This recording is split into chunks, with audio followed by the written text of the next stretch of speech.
Tigers baseball on Fox Sports Detroit is presented by BAL Tire.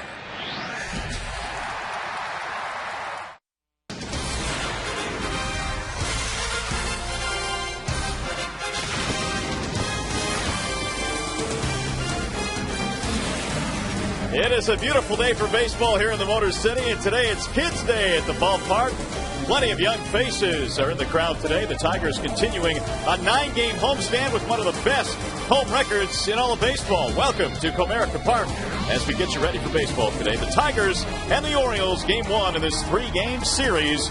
And as we take a look at the standings in the American League Central Division, we'll see the Tigers still in a virtual tie with the Minnesota Twins for first place. And look out for the Chicago White Sox, just a game back now in third place. Hi again, everyone. Welcome to Tigers Baseball. Mario and Pemba, Rod Allen. Glad to have you with us here. Game one in this series. Good start to the homestand. Tigers winning 2 out of 3 against Seattle. Rod, as we get to the halfway point now, the Tigers' offense this year has been good basically because of the middle of their lineup. Well, this much we know. 3, 4, and 5 with Ordonez and Cabrera and Bosch. I don't think there's a better trio in all of baseball. And one of the things that all three of these guys have in common is that they're not pull happy. They hit the ball all over the ballpark, foul line to foul line, and they do lots of damage in the process. To the tune of a .332 batting average, they have driven in the majority of the runs this Tigers team has driven in this year. And, of course, their home run percentage is very high as well. That bottom note there with the rest of the group, they need to pick it up a notch, but the team is in first place as we speak. All right, now the Tigers, their mission today is facing Kevin Millwood, a guy that's been around a long time. In fact, he lost his first 8 decisions this year with the Orioles. He's won his last 2, but he's been a guy that's been around the block a few times. You know, he's a veteran pitcher, and the one thing you remember about him, he's came up a very young kid in the Atlanta Braves organization, and the one thing that he has stood by since coming to the big leagues is the high fastball, and as a result of that, he's given up 20 home runs this year, but not on these fastballs. The Tigers must make him get down around the belt buckle if they're going to have any success whatsoever against Millwood, because you know by and large he's going to give you those fastballs very early in the game, so you've got to lay off that pitch. And that's the story from here at Comerica Park. Now with more on our coverage, we'll go back to the Call Sam Studios, and here's Trevor Thompson.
ballpark. In fact, it's a little bit warm, and we'll see how this one transpires this afternoon. By the way, if the Tigers combine for 3 or more home runs in this game, bring a copy of the box score to a participating Arby's location tomorrow and get a free small order of curly fries. Here is the starting lineup for the Orioles. It is presented by Honda Bloomfield. Corey Patterson leads it off, followed by Tejada and Markakis. The middle of their lineup today has Wigginton, Jones, and Wieters. And the bottom 3 features Fox, Lugo, and is Turris. So we're ready for baseball here as the Tigers continue along on this homestand. Detroit and the Orioles for the next 3 games as Andy Oliver gets ready to go to work. And leading it off is Corey Patterson. The first pitch is missing outside, 1 ball and no strikes on the Orioles leadoff man. Patterson's been hot. In fact, he's hit safely in 9 consecutive ball games, batting .292. And he takes down low, 2 balls and no strikes. Oliver making his 3rd big league start. His first 2 have been pretty good quality starts. The 2-0 pitch. There's a strike called. Up at the right hand is Rob Drake. How about our game time temperature today? 90 degrees. Clear skies, very hot, very humid today. The 2-1. Make it 2 balls, 2 strikes on Corey Patterson. Miguel Tejada and then Nick Markakis to follow here in the top of the first inning. The Orioles coming in, well, not so good this year. 25-56 is their record. Oliver ready with the 2-2 pitch, and instead Patterson will step out. The breeze has picked up here in the last half hour or so at the ballpark.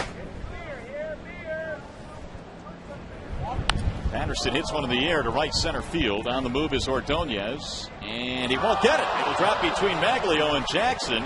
The wind must have done something with that one. Maglio appeared to get there, and it's going to drop in for a double. And Maglio will be the first one to tell you that he should have caught that baseball. The wind did knock it down, and I don't know if he heard Jackson's footsteps coming over or what, but that's a break there for the Baltimore Orioles here in the very first inning. So the leadoff man is on. They're going to charge an error to Ordonez on that play. E9. So it is not a 2-base hit. That's going to bring up Tejada. An early scoring chance now for the O's. And a bad break for Oliver. Tejada shoots one down the right field line. This one will sail foul back out of play. And Tejada got his start with the Oakland Athletics quite a few years back, and what a player he was when he was in Oakland. And although he is batting in that number 2 slot these days for Juan Samuel, he knows how to play the game. Nobody out, runner on second base. You could clearly see he was trying to move Patterson at least to third base, or possibly drive him in by hitting something the opposite way. Runner going, throw to third, tag, safe at third base. Patterson just beat the throw for his 16th stolen base. Juan Samuel lit his team up a couple of days ago in Boston because they weren't playing with any energy. They had no intensity whatsoever. They were not very aggressive on the base paths. They were that way yesterday in Boston. They won that game, and apparently they've come out that way again today. Good call down there by Dan Bellino, the third base umpire, just ahead of the tag of Inge. And Jim Leland on occasion will play his infield in very early in the game, but I don't think Jim is all that worried about his team not being able to score at least 1 run here today against Kevin Millwood. Therefore, the infield is relaxed. They played him in early yesterday, but that was against Cliff Lee. Yes. And today a bit of a different story, although Millwood has been a very good pitcher in his career. 2-1 on Tejada. And he chops one to the left side of the infield. This will get a run in. Inge's throw is high, and Tejada tries to slide into first base and almost got in there. Give an RBI. Here's the scouting report on Andy Oliver. It's presented by Scott's Lawn Pro. Well, of course, he comes in with no wins and 2 losses in his first couple of big league starts, but he is making his debut here at Comerica Park. And one of the things that they have encouraged him to do is not to be so fastball happy. He's got to mix in some sliders. He's got to mix in his changeup. He's got a good pitch, but he just can't be afraid to throw it. Threw way too many fastballs in that Minnesota series. So it's a 1-0 lead for the Orioles on the RBI by Tejada. And here is Nick Markakis, a fabulous hitter, batting .307 this year. And And he rolls one to the second baseman. Right there is Guillen. And Markakis is out. 2 gone. Let's take a look at the Tigers defensively. Of course, it's always presented by Beaumont Hospital. You've got the trio of Bosch and Jackson and Ordonez in the outfield. The infield reads Inge, Santiago, Guillen, Cabrera. Avila gets the nod behind the dish today, catching the youngster. Andy Oliver making his 3rd career big league start. So you've got a rookie battery today in Avila and Oliver. Ty Wigginton is an all-star as he stands into the plate. First-time all-star, as a matter of fact. But boy, is he battling it right now. His numbers in terms of driving and runs very good, but he's 1 for his last 31, and he hit it. And Wigginton is on. Most of Wiggins' damage was done in the month of April and the month of May, and that's one of the reasons why he is going to represent the Baltimore Orioles at the All-Star game this year. Because most guys hitting 246, they don't usually get to the All-Star game, but somebody had to represent Baltimore. Here's Adam Jones. He will step in, and that foul ball got everybody, or that hit batter, I should say, got everybody. Jones represented the Orioles last year in the All-Star game.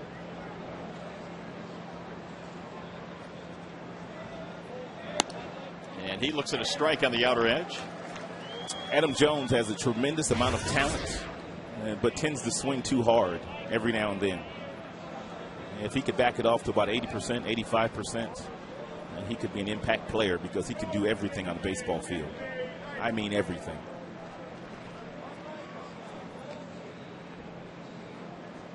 I believe Adam Jones had the winning RBI last year in the All-Star game, a sacrifice fly to right field. So he was right in the middle of it. This year with 13 homers, 37 driven in for Jones. Here's Oliver's 0-1. And without even looking at the numbers, I don't think Wigginton is a guy that runs all that much. So if you're Oliver, you don't have to pay all that much attention to him. You've got to make sure you make a pretty good pitch to Adam Jones here. Even though you've gotten ahead of him, no balls and 2 strikes. You can't make a mistake here.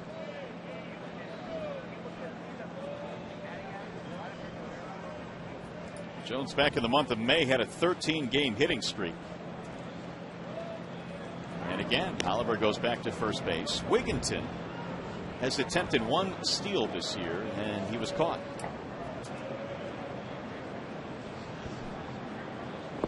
Measuring his lead with first baseman Cabrera holding on.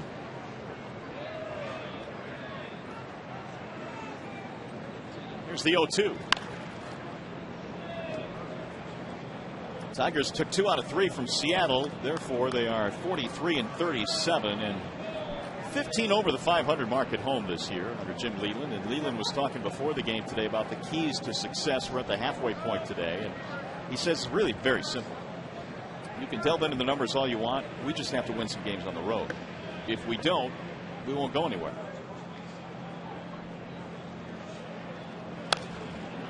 And the Tigers come in at 16-25 away from Comerica Park.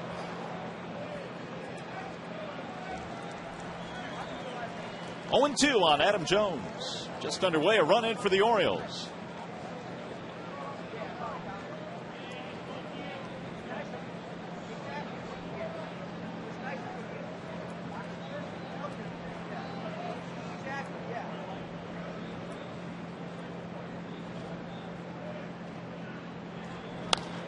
Fouled away again.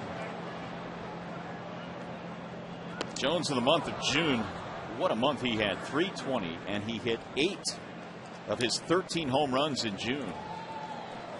So he is coming off a really hot month. He was as hot as Brennan Bosch, but Josh Hamilton in Texas was the hottest hitter in the American League in the month of June. Do you know whether he got Player of the Month or not? Still waiting on that announcement. I haven't heard. Really? It's the 5th already. Maybe it's a holiday. A little slow. Ah, there you go. That's probably it. Everybody takes a day off or 2. Runner was going, and it's fouled away again. But I can't imagine anybody winning that award for the Player of the Month, and Josh Hamilton. His numbers were just overwhelming. How about the start that we watched him get off to this year, talking about Josh Hamilton of the Texas Rangers, and he was voted in as a starter in the All-Star game.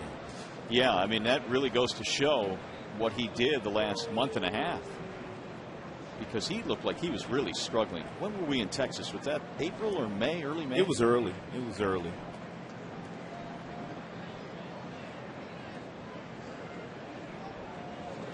Swing and a tip into the glove, and they finally take care of Adam Jones. The first strikeout of the game for Oliver. A run in, courtesy of an error, and the Orioles lead 1-0.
Big boy, this is how it looks. Austin Jackson at the top in center field. Johnny Damon, the DH.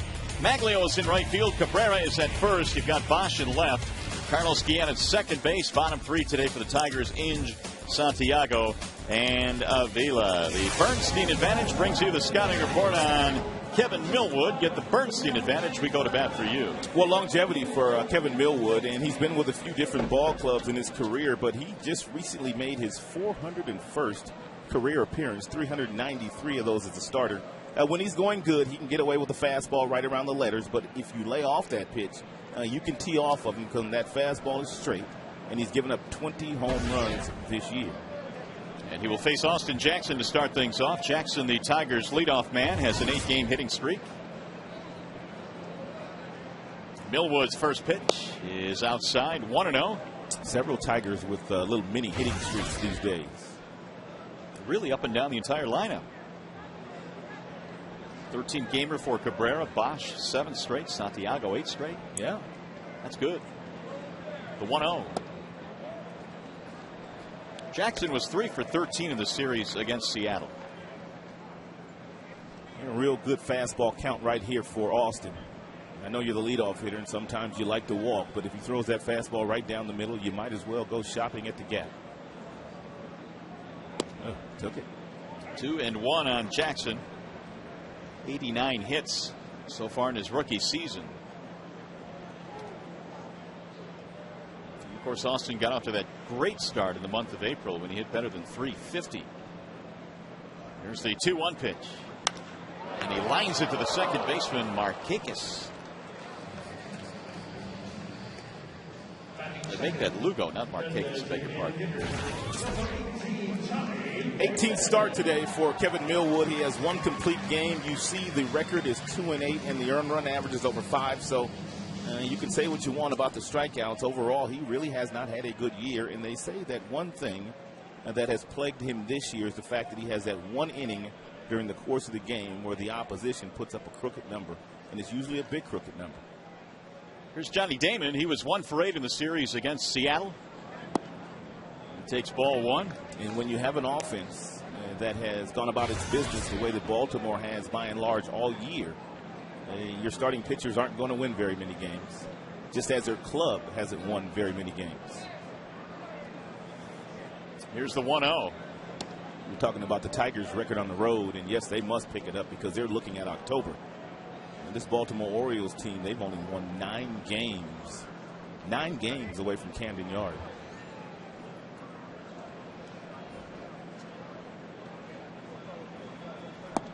Damon takes low, 2 balls and 1 strike. Millwood lost his first 8 consecutive decisions after joining the Orioles this year. He's 35 years old, out of Gastonia, North Carolina, but he has bounced back in his last 3 starts. He has 2 wins.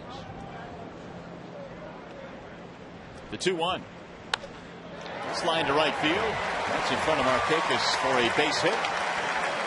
Johnny Damon now 3 hits shy of the magical 2,500 career hit total. Let's take a look at the defense that Juan Samuel has put out there this afternoon. It's Adam Jones in center field. He was an all-star last year. He also won a Gold Glove. Markakis in right field. He can really throw, one of your better throwing arms from right field. You've got Tejada, Izturis, Lugo, and Fox. They round out the infield, and the phenom behind the dish, Matt Wieters, is their catcher today. Ball 1 to Maglio Ordonez. Maglio's hit safely in his last 4 now. He was in a bit of a funk on that last road trip through New York and then Atlanta and Minnesota, but he's picked it up a little bit at home. 3 hits in the series against Seattle. Damon, the tying run at first base, is being held there by Fox.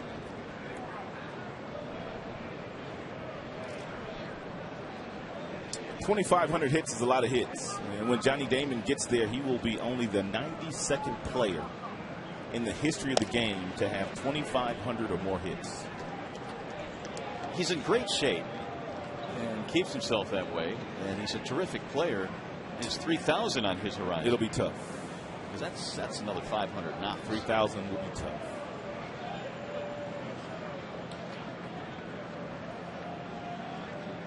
But when you think about all the players that have played the game today, I mean, over the years, over 100 years, only 92 have gotten to 2,500 hits. And that kind of puts it in perspective as to the kind of career that Johnny Damon has had. He usually scores 100 runs per season. Not having the kind of year that he would have liked to have, I know, here in Detroit. But, I mean, really, in the grand scheme of things, if you look at it, there's some other people that need to pick it up, too. But you have a first-place club as we speak. So when the other guys pick it up, maybe they can put some distance between themselves and the other clubs that are tied with them or chasing them. And here's the other thing about Damon. He has plenty of postseason experience, and down the stretch, I'm sure that will come in handy for the Tigers. At least the hope is it will. The Tigers will remain in this pennant stretch or pennant run as we approach the second half. Damon would never, ever make any excuses whatsoever, but he is not an everyday player anymore here. He is not playing every day. Brennan Bosch is the everyday outfielder now, so Damon, his playing time has been kind of spotty here lately.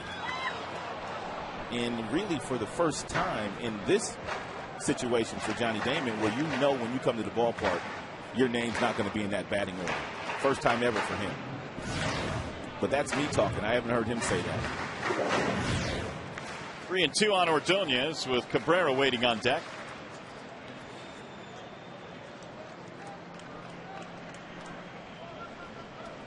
Runner going again, and it's fouled back. So Damon has been on the move on the last 3-2 pitches. And Ordonez has spoiled both of them. Although Millwood comes in with quite a few strikeouts, Maglio is not necessarily known as the guy that will strike out. Therefore, Leland, he feels very comfortable starting Johnny Damon 3-2, even though Cabrera's in that on-deck circle. 8th pitch, and this is bat coming up. And here it is. Runner goes, and it's fouled away again. So Damon gets a workout in on a very hot, steamy day. 90 degrees here at game time. It was really hot when we rolled into the ballpark early this morning. The breeze, I would assume, is helping a little bit. Pretty strong breeze today.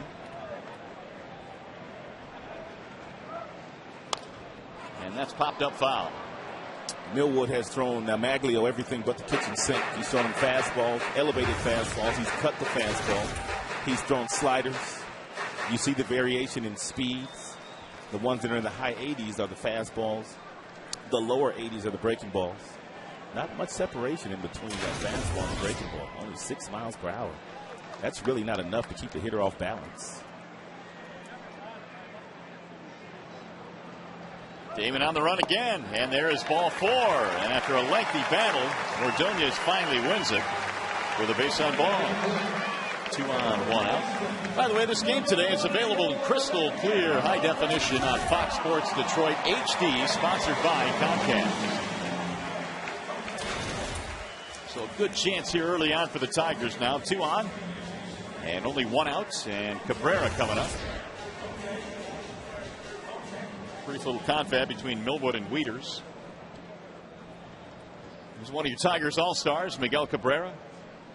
And Cabrera is one of those guys that loves to swing at the very first pitch, especially when there's runners in scoring position. If he gets a fastball here from Millwood, he might drive in both runs. Then again, he might drive himself in as well because he is standing in scoring position as we speak. If you weren't with us at the top of the show, we told you that Maglio, Cabrera, and Brennan Bosch have pretty much accounted for the majority of this team's offense this year. And they got both those guys coming up here in an RBI situation. That's if Cabrera keeps the ball off the ground. 48% of their RBIs have come from Cabrera and Maglio and Brennan Bosch.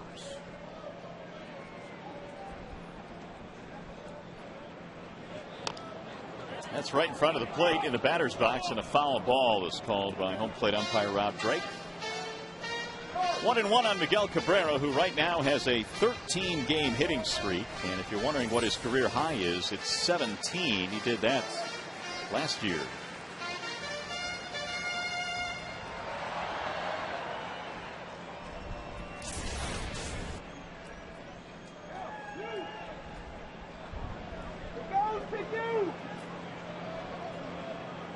Two on for Detroit, 1 out. Single by Damon, walk to Ordonez. And a drive into center field and hit well. Jones on the run, still going back. He'll turn on this one. It's off the wall. 1 run is in. That's Damon. Here comes Ordonez behind him. Here comes the throw to the plate. It's not in time. Cabrera will go to third base, and the Tigers take the lead.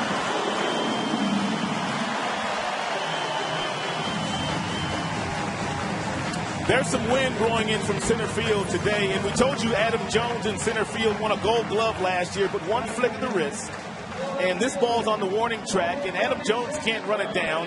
Johnny Damon knew the ball was going to drop, so therefore he's giving some directions himself to Maglio Ordonez, saying, come on, let's go. And Cabrera ends up on third base. He is just dangerous. And Cabrera has taken over the league lead now in RBIs with 71. His leapfrog, Guerrero. Here comes Brennan Bosch now to try and drive him in with less than 2 outs. And Juan Samuel giving this run away himself here in the very first inning with Brennan Bosch standing in the batter's box. Infield is relaxed. It's back. Anywhere on the ground in the infield with the exception of back to the pitcher Millwood. And the Tigers will score their 3rd run of this inning. Monster numbers for Brennan Bosch. Monster numbers.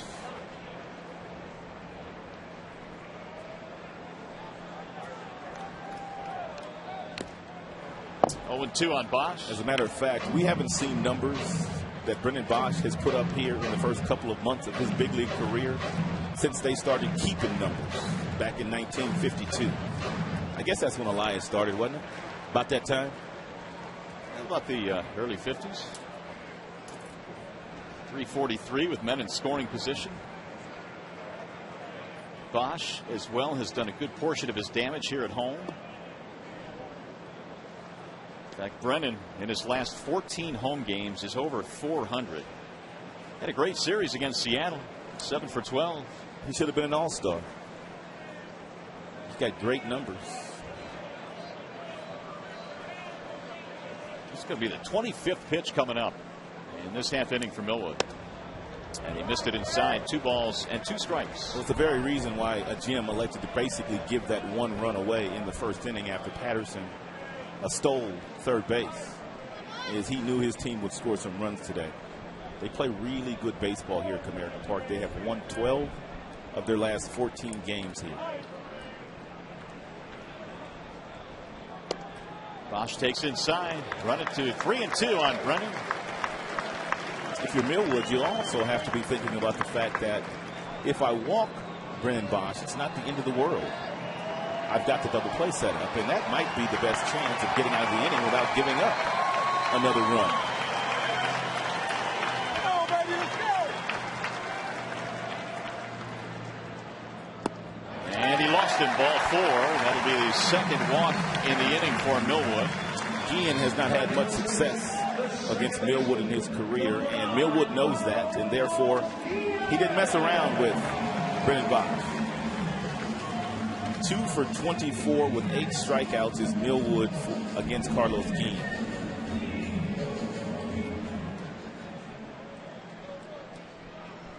That's what you call smart pitching. Now he's got to finish the deal.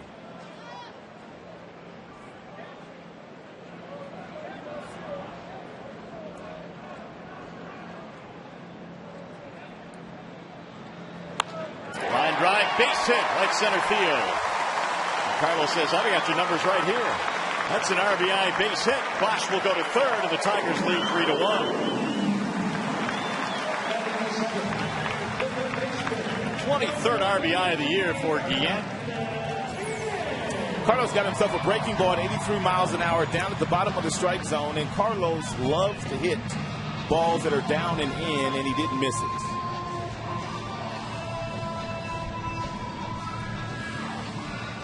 Wild stallion. In the meantime, Rick Kranitz, the pitching coach, is out to have a chat. I was reading a stat here early on Millwood as far as the first inning runs that he gives up, and it was ugly. Kevin Millwood has allowed at least 2 runs in the first inning in 7 of his last 8 starts. That's not good. That's a lot. A total of 20 coming in, so that makes 23. Ouch. Tigers take advantage of that today. They lead 3-1. Brandon Inge getting ready to step in. This has been a long, laborious inning for Millwood. He has thrown 28 pitches, has only 1 out of the inning, and 3 runs are in. Inge batting .259.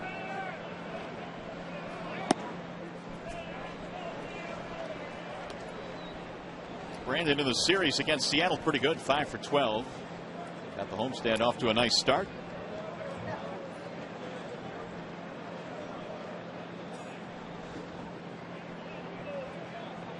The 0-1. 1 ball in, 1 strike. On a very hot, humid day, Millwood is expending a lot of energy here in this first inning, and because of that, there is activity already in the Baltimore bullpen. Big lefty Mark Hendrickson is tuning up. 1-2. Millwood was acquired from Texas in December. They gave up Chris Ray to get him. Kevin came into this game with really pretty good numbers. Career here at Comerica, 2.83 ERA in 5 starts, but off to a bumpy start today.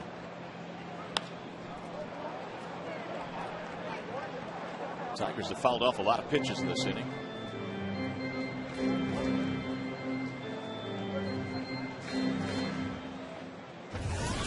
One and 2 on Brandon. And now 32 pitches for Millwood. 14 of them have missed the strike zone.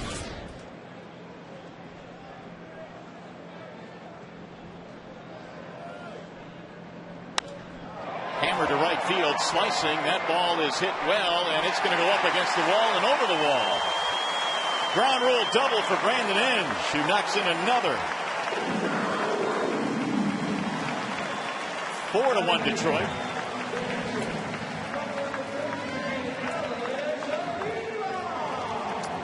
Unselfish at bat by Brandon Inge, who clearly, with a runner on third base and less than 2 outs, was trying to hit something to right field the entire at bat. And he finally got a cut fastball or breaking ball that was away from him, kept his head down and able to slice that ball away from Markakis for a double and an RBI. Very good at bat by Brandon. Inge now with 34 driven in, and here comes Santiago, or Avila, I should say. Let's take one more look at the Brandon Inge swing. In a real good concentration, hands nice and relaxed. He chokes up with 2 strikes. And as a result of that, he has a little bit better control of the bat.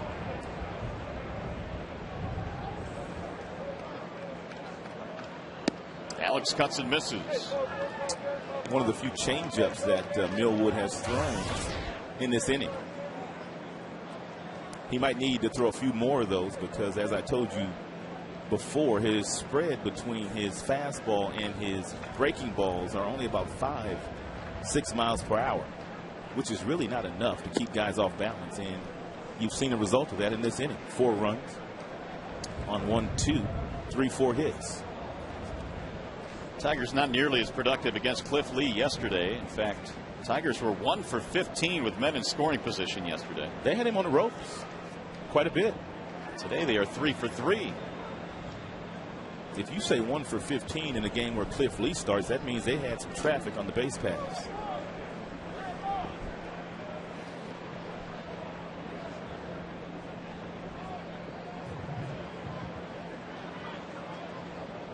Now the 2-1. 2-2 on Alex. Well, the Orioles have been outscored 165-90 in the first 3 innings of games this year. Juan Samuel, and former third base coach of the Tigers, former Tigers player as a matter of fact, and now the interim manager for the Baltimore Orioles.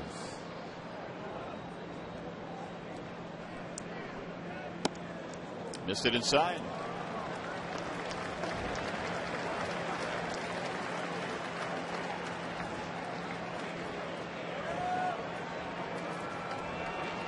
So the Tigers have runners at second and third. Ian at third base. Inge at second. Already a 4-1 lead. And the 3-2 on the ground to the right side. This will get a run in. Lugo will throw him out and score Guillen on the play to make it 5-1 Tigers. Avila gets an RBI.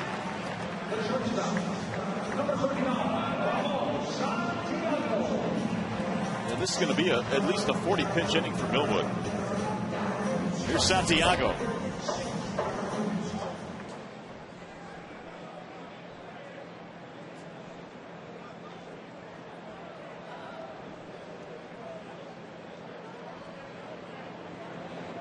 Santiago enjoying an 8-game hitting streak.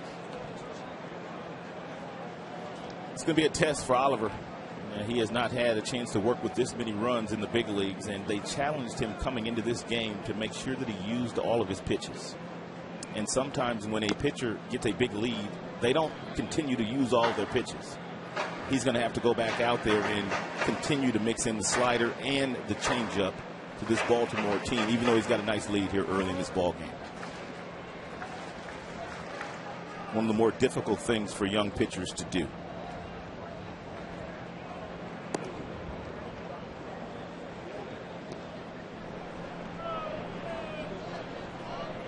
Santiago has hit .344 in his last 20 games. Getting the call today to play short for the Tigers. The 1-2 is fouled back.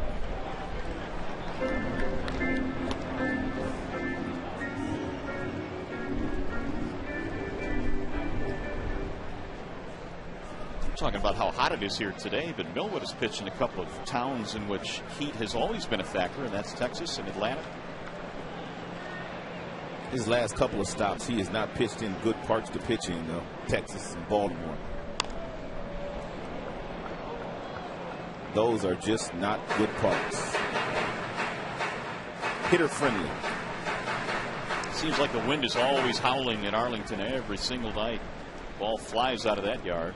I was looking at some of these numbers of some of these Baltimore Orioles hitters at home, and they're not doing the kind of damage they should be doing at home, as hitter friendly as that ballpark is. And he got him. Strike 3. That will finally end the inning. The Tigers send 9 men to the plate as Millwood throws 44 pitches.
49. And by Comcast, call 1-800-COMCAST for TV, phone, and internet.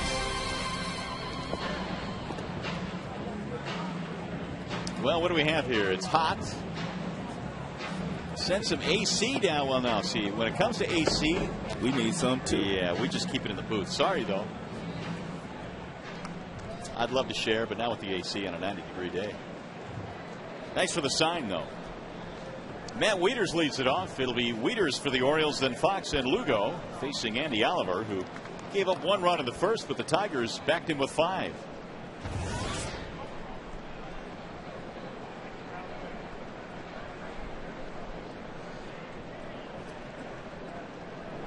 Wieters considered one of the top prospects in all of baseball last year. In fact, the last couple of years. And he made his big league debut when the Tigers were in town last season in Baltimore. In fact, his first big league hit was a triple off Justin Verlander. The 1-0 is outside. 2 balls and no strikes. I've heard Joe Mauer's name come up in the same sentence with Wieters quite often. At least it did last year. And there are many people that feel like this guy has a chance to be as good as Joe Mauer in Minnesota. Well, in his debut last year, the numbers were pretty good. Hit 9 home runs, hit 288. Knocked in 43 in half a season. Tipped into the glove. 2-2 on Wieters. One of the more celebrated prospects. There's no doubt about that the last couple of years. His arrival into Baltimore was much anticipated last season. And that may be understating it.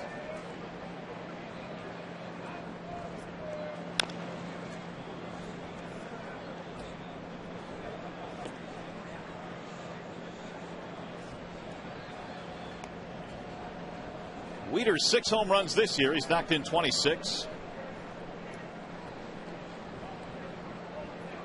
Oliver hit a batter, victim of an error in the first inning. And a stolen base. That's hammered to right field. Maglio is on the run, coming toward the line, and he'll make the play and foul ground. Wieters is out, 1 gone. The first baseman, number 27, Jake Fox.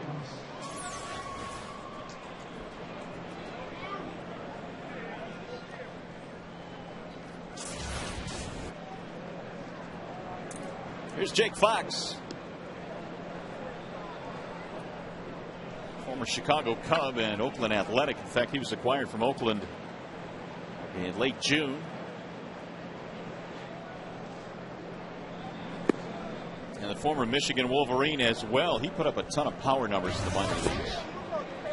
Hitting 209 this year with 3 homers.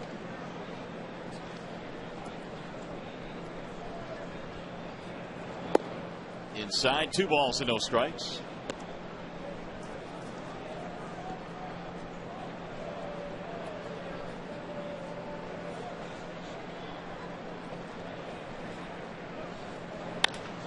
Ripped to left field. That's a base hit. In front of Brendan Bosch, a 1-out single for Fox. Hey fans, enjoy 15 days of summer at Comerica Park with a new ticket package that lets you pick your games you want to attend. All purchases receive great season and ticket holder benefits, including postseason priority. Call 313-471-BALL or visit tigers.com.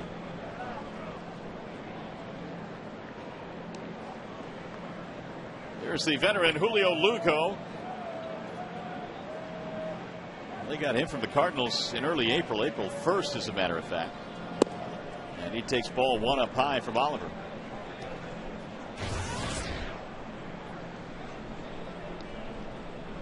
Lugo's had decent numbers career against the Tigers. He has played with Houston, Tampa, Boston, and the St. Louis Cardinals. Well-traveled veteran. Ball 2.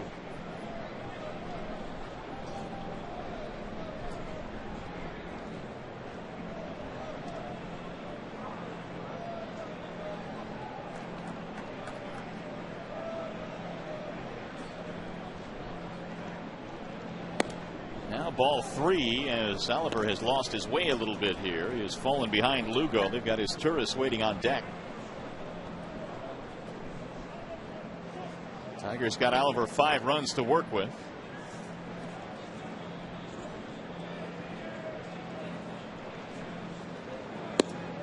And there's the strike.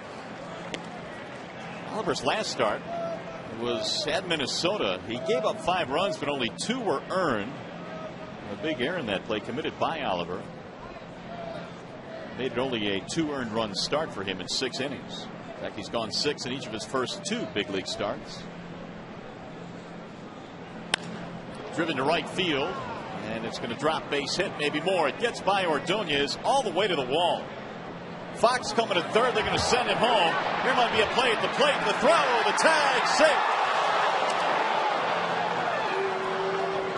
Jake Fox is able to score, and Lugo gets to third.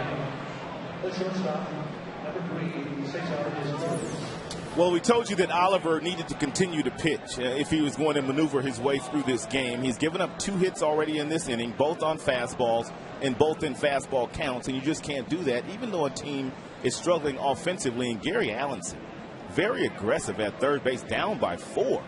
Almost ran into an out at home plate, but that kind of gives you an idea how tough it is to score runs for the Baltimore Orioles for him to send Fox on that play. A triple for Lugo makes it 5-2. And so Allenson rolls the dice, and it works out that time.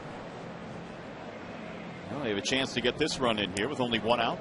And I'm sure that that visit by Rick Knapp was one of which where he told the youngster, you have to continue to use all your pitches. You can't get by just throwing off fastballs because you got a 3-run lead. Strike 1 on his Turris. 5-2 ball game now as the Orioles try and creep back into this one. His Turris batting .245. Fouled away, 0-2.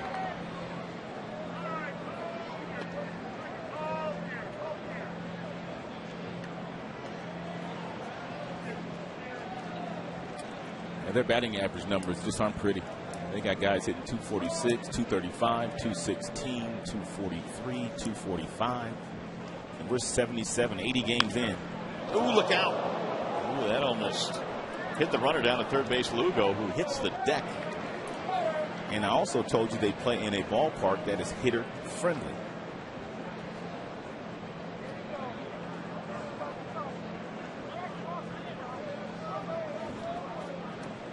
.2 on his Turris.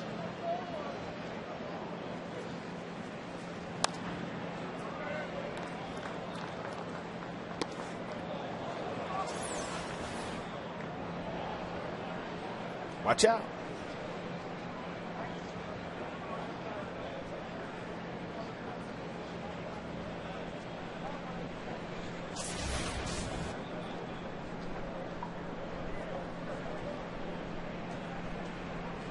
And again, the 0-2 pitch.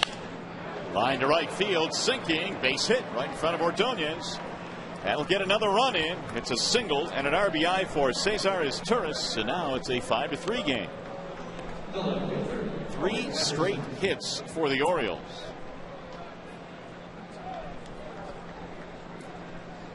And these are some of the ranks that this Orioles offense has been able to put up this year, and most of them not very good.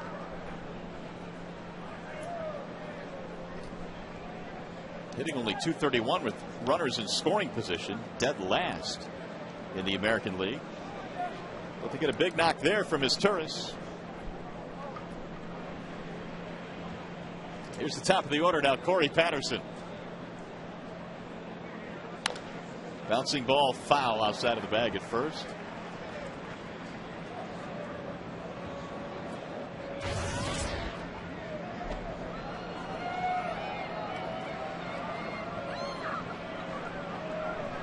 Patterson reaching on an error by the right fielder Ordonez, and eventually stole and scored a run back in the first. And Corey Patterson, former #1 draft choice of the Chicago Cubs, and they thought he was going to be a star.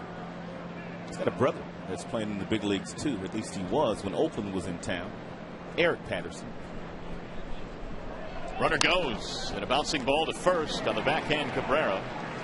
He'll get the out at first base. Juan Samuel had a great big league career playing second base, majority for the Philadelphia Phillies, and he was putting up some monster numbers when he was playing second base. And he's kind of put his stamp on this team, even though he's only been their interim manager for a week or so. He's got these guys playing with more energy, kind of like the way that he played the game, putting runners in motion, a sacrifice bunt, guys hustling a little bit more. That's the message that Juan had for his team, and they've kind of played that way the last couple of days. Here's Miguel Tejada. Ball down low. Sammy was a blend of power and speed, and he would play every day. One of those guys that just quietly put up some really good numbers in his career. I think Sammy kind of got lost in that shuffle of great second basemen in that era. I agree. Willie Randolph, Frank White. Of course, Sammy was in the other league. Now the 1-0. And it's a strike call. Ryan Sandberg at that time as well. A lot of guys.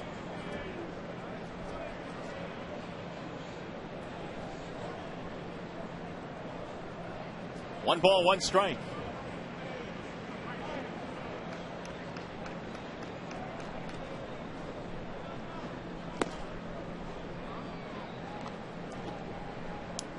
Two and one on Miguel Tejada. Speaking about big numbers, Tejada early in his career put up some big numbers with the Oakland Athletics. In fact, he was an MVP back in 2002 with the A's.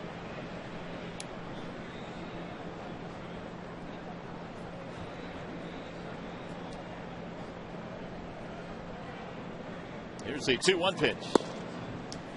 3 balls and 1 strike.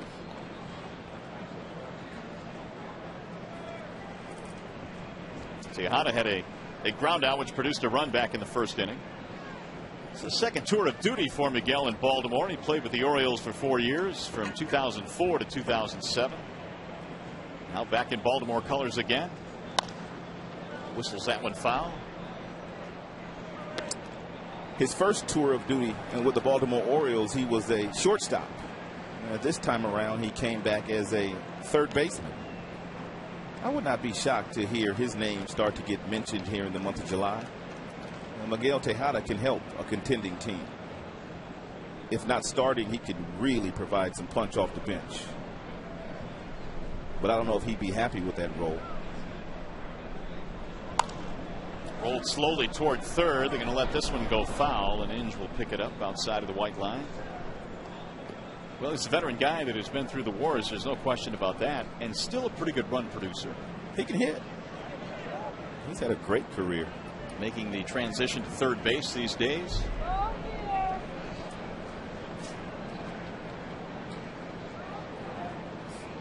Well, there is some activity now in the Detroit bullpen. Eddie Bonai. So both teams have gone to the bullpen early in terms of getting somebody ready. Millwood threw 45 pitches in that first inning.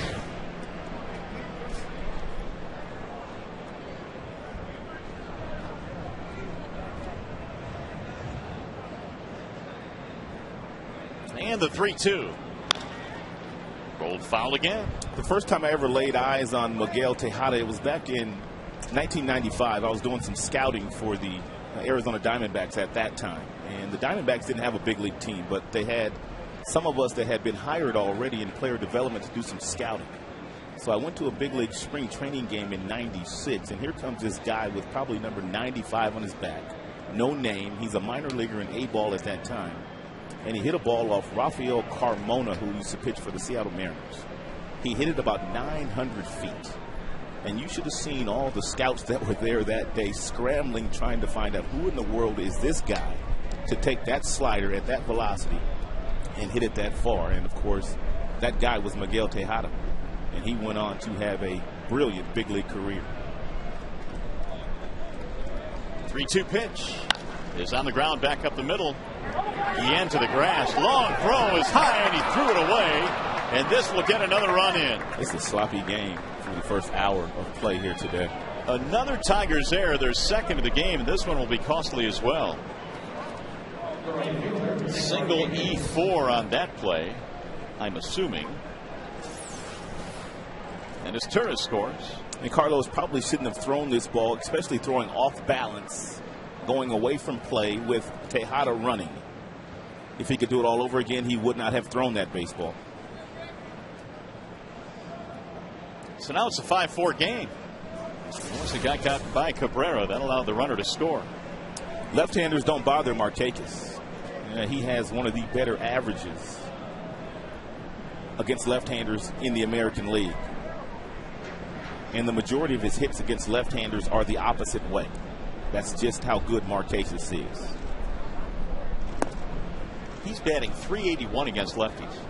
Brennan Bosch would qualify as having the highest average against left-handers for a left-handed hitter, but he doesn't have enough plate appearances yet. But he's closing in on having enough plate appearances to qualify for all the leaderboard here in the next week or so. Markakis spins away from a pitch inside, 2-0. There are many that feel like Markakis should have been representing the Baltimore Orioles at the All-Star game this year, but Wigginton got off to such a hot, torrid start that he's the guy that's going.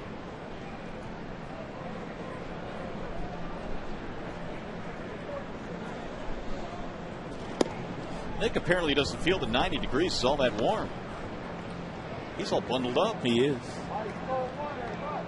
There's Wigginton on deck. So now a lot of pitches as well for Andy Oliver. He has thrown 51, over 30 in this inning. And there's a strike, 3-1. It's just one of those days that has just been slow for both teams. They've had a couple of errors for the Tigers. They've already had 9 runs. We have yet to play 2 innings in this game.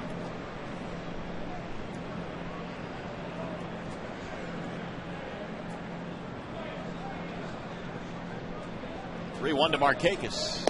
Is ball 4. So Jim Leland now maybe coming out to take it. It'll be a walk. And here comes the skipper. Oliver just did not have as good control today. Well, it's tough.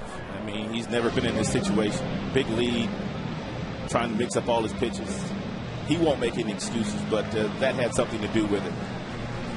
So the Tigers go to the bullpen early in this one. Eddie Bonine comes trotting in a wall-side windows pitching change.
Eddie Bonine, who will pitch out of the Tigers' pen.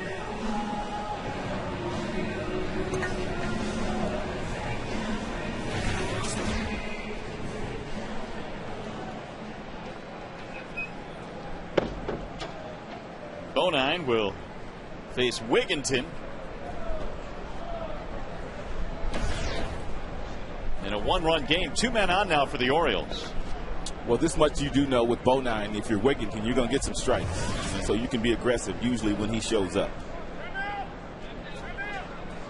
Bonine has done just about everything this year out of that Tigers bullpen, and as a result of that, he's been very good. We showed you his earned run average. It's a shade over 2. One area where Bonine has struggled a little bit, 15 inherited runners this year, 8 of which have come around to score. He'd love to strand at least those 2 out there for the youngster Oliver to make his numbers a little bit better. Tejada and Markakis, the 2 runners on right now.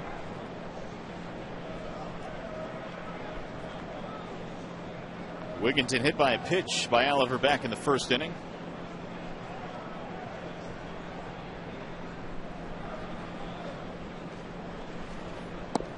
Trying to hold up, but he went around 1-2. Wigginton, I was reading an article on him, and he was talking about the hot start that he got off to, and he kind of attributed it to the fact that he got in a little bit better shape in the offseason. Didn't like the taste that he had in his mouth when he left last October. Therefore, got back to the drawing board and got off to a really nice start and parlayed it to an all-star appearance.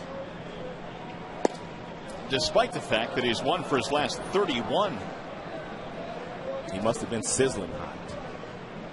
Leads the team with 14 home runs and has played 3 different infield positions this year. Wigginton has played some first, some third, and even some second base for the Orioles. 2-2. And a ground ball, fair ball inside the bag at third base. This will at least tie the game. Tejada coming around to score. And Markakis will get to third and stop there. It's a double and an RBI for Ty Wigginton. And now it's a 5-5 game. What a wild start to this one. It looked like he got a breaking ball that wasn't located very well. It's down, it's in. You see the head concentration down on the baseball, and nothing Inge could do. That ball was by him before he had a chance to move for it. We're talking about all the different positions that Wigginton has played. I think that's the reason why Joe Girardi chose him for the All-Star team this year, is the fact that he can play some different infield positions, and he needed somebody to help spell Robinson Cano at second base. Well, if the game is going to decide home field advantage for the World Series, I think managers going forward now are probably going to construct their teams with one eye on actually trying to win that game and making sure they have guys who can play multiple positions. Big swing there, maybe too big of a swing by Jones. Yeah, that's been some of his issues, and no need to swing that hard when you've got the kind of bat quickness that Adam Jones has. Every now and then you've got to let the pitcher supply a little bit of the power. So the Tigers send 9 men to the plate in the first, and the Orioles answer by sending 9 to the plate here in the second. 0-9's 1-1. 1-2 on Adam Jones, who struck out to end the first inning. Jones last year made the All-Star team at the age of just 23. The youngest Oriole to do that since Mike Messina, who was also 23 back in the early 90s. Came up in the Seattle system. And it gets away from Avila. Markakis trying to score, and he will. A backhanded flip by Avila.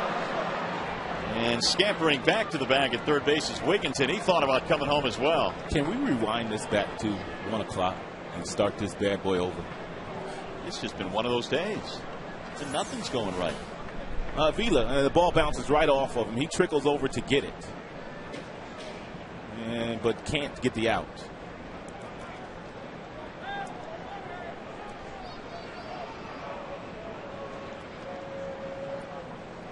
It's a dangerous slide by Markakis. Dangerous slide anytime you see a guy sliding head first in the home plate.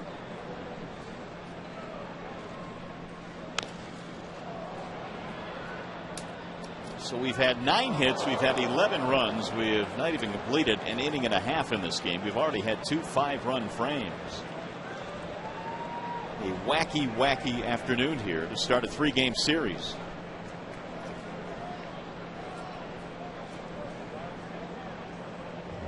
Two and 2 on Adam Jones.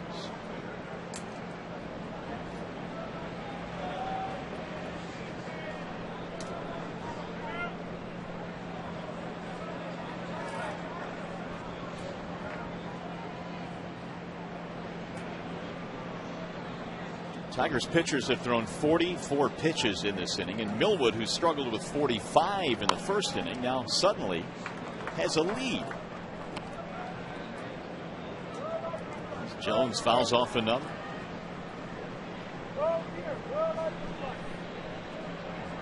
So this Orioles team that had been struggling coming in, showing some life here with 1 in the first and 5 in the second.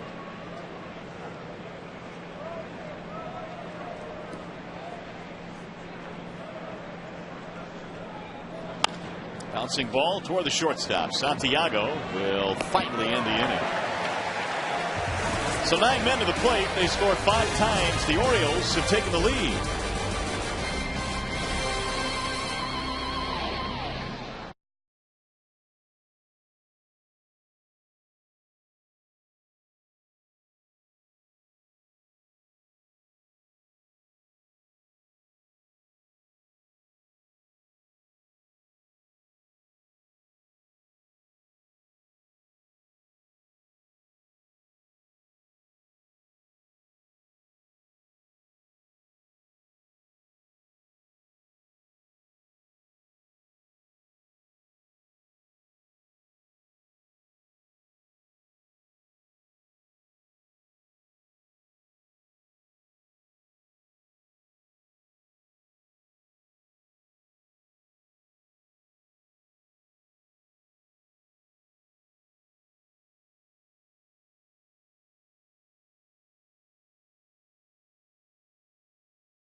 Orioles, they bounce back and take the lead. Meanwhile, Kevin Millwood is done, and Mark Hendrickson, the left-hander, will come out of the bullpen now and take over for the Orioles. Not great numbers for Hendrickson. He comes in 1-3 with an earned run average over 5. He does have 29 strikeouts against 9 walks, so you know he's going to be around the plate, and that's why the opponent's batting average is hovering right around 317 for Hendrickson. Hendrickson now is 36 years of age. He stands 6 feet 9 inches tall and 240 pounds. Former NBAer and, of course, now in the major leagues. So, there haven't been too many guys that have played both in the NBA and the big leagues. Hendrickson is one of them. Austin Jackson leads it off. Tigers sending 9 men to the plate in that first inning. He put up 5 runs on 4 hits. Jackson 0 for 1. He lined out. Bouncing ball hit to third. Scooping to his left, Tejada. Jackson 0 for 2. 1 gone. Tejada still has that rocket for an arm no matter where he plays. And whether it be shortstop or where he's anchored at these days at that third base position.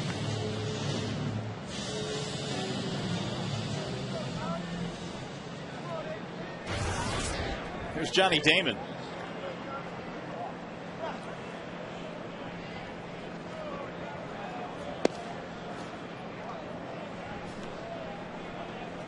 Damon started the Tigers rally in the first with a single. He eventually came around to score on the double by Miguel Cabrera. A double knocked in 2 for Cabrera. 1 ball, 1 strike on Damon. Hendrickson big league time with Toronto, Tampa, Los Angeles, the Dodgers that is, Florida, and Baltimore. The 1-1 pitch is slapped foul back out of play.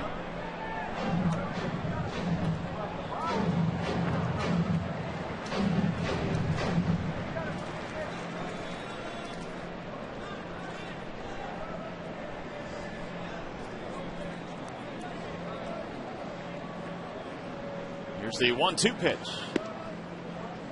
2-2 on Johnny Damon. Hit in the first inning was 2,497 for Johnny Damon, 3 shy of 2,500. That one missed again. 3-2. There's some of those NBA numbers we were talking about from 96 to 2000.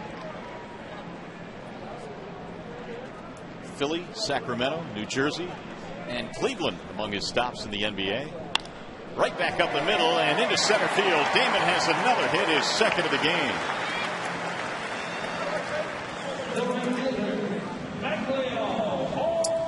And Johnny Damon, after seeing several pitches from Hendrickson, he knew that he was not going to come inside against him because he didn't throw any pitches inside. Therefore, Hendrickson throws a pretty good pitch, but Damon looking out away from him and down did with that pitch exactly what you teach, and that's take the low outside fastball right back up the box. Here comes Ordonez. The Tigers now have 5 hits.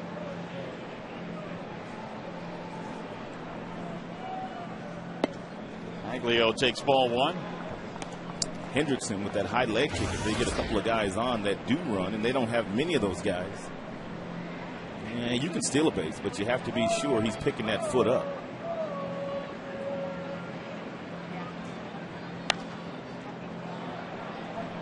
Millwood goes 1 inning today. Oliver went 1 2/3, so neither starting pitcher around very long in this one. Both managers with very little patience today.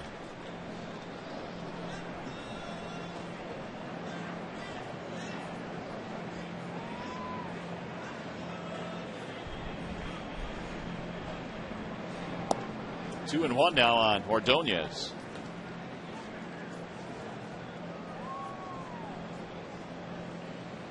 Hendrickson has done his share of starting.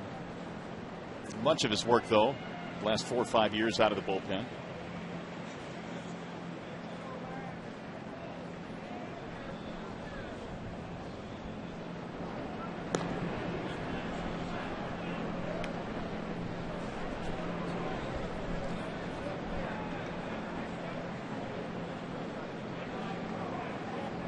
Ordonez had a walk, scored a run. He's back in the first. Aglio pops it up foul, back out of play.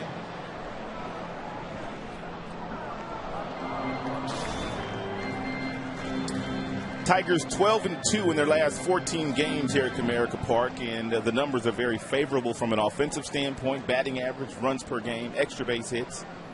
And the pitchers have also done very well as well, striking out 7 per game, and their earned run average is under 3. And when you add all that up, you can protect a home court advantage. That's low, 3-2. I would not be shocked to see Damon on the move here. At least Jim had him moving in the first inning in a similar count.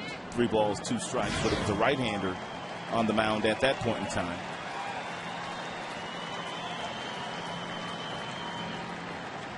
There goes Johnny. Driven high in the air to left field and way back. Patterson going to the track, to the wall, and he'll watch that one go, but it's foul. Ooh. How close was that? No argument from Gene Lamont right now. There's several of the Tigers leaning out over the railing on their bench, looking, wondering how that could have been fouled. Gino had the best look. Apparently he's not beefing.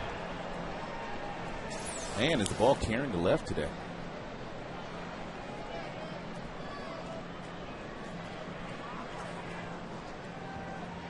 Just barely foul down the left field line.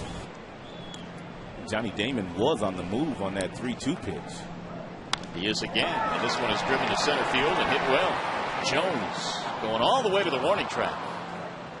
Damon retreating, 2 gone. Now, do you think for one moment had, say Damon made it to second base, do they walk Cabrera, you think, and pitch to Brennan Bosch with his numbers against left-handers? Because that's the next point I was going to make. Yep, I think they do. They walk him. Yep, I think they walk him. That's why I was a little surprised Jim was running there. But when you got the kind of damage that Bosch and protection he's provided for Cabrera, you don't really care if they walk Cabrera. Yeah, maybe you do. Yeah, I think you do a little bit. Maybe you do. That's driven down the left field line. That's going to hook, stay fair, and go to the wall. Damon motoring to third base, and he is going to stop there. Cabrera saunters into second with another double. That's why you want him to hit.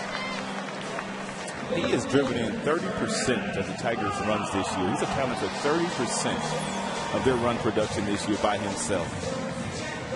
And you just can't get him out. I don't care who you are. You can be an ace. You can be a closer. Some of the best in the game. He just makes it look real, real easy.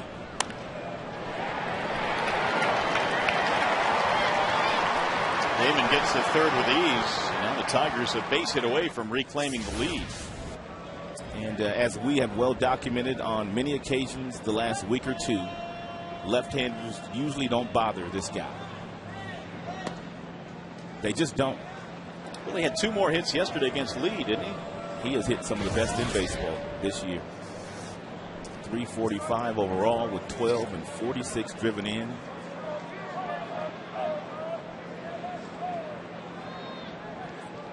With an injury or two to any of the outfielders, Brennan Bosch might get a shot to go to Anaheim. I was thinking the same thing. You know, how many times every year do those rosters actually change right before the game actually starts? They change, and if there is an outfielder or two that goes down, baseball needs to get it right, and Brennan Bosch needs to be in Anaheim. He's not the only one, though. I mean, he isn't. A lot of guys deserving got left off this year. And Bosch was saying that, boy, what an honor it would have been to be playing in the All-Star game, because it is in Anaheim and he is from Southern California. So that would have been an outstanding thrill for him to do it. You look at his numbers compared to the guys that are going to the All-Star game. Did he hold up? Nope, he went around. Ichiro and Crawford and Hamilton were all voted in. But take a look at Bosch's numbers. The only one that's driven in more runs is Hamilton. But remember, Bosch didn't get here until about April 20th, April 21st.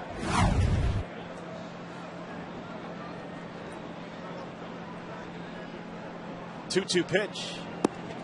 But those really aren't the spots that I'm talking about. It's the other spots that went to the reserve outfielders that his numbers are just, they don't compare. Much better, much better. And Bosch certainly disappointed, but he'll have plenty of opportunities, you get the feeling. Well, maybe still this year, we'll see. 3-2 pitch is outside. It's another walk for Bosch, who has walked twice in this game.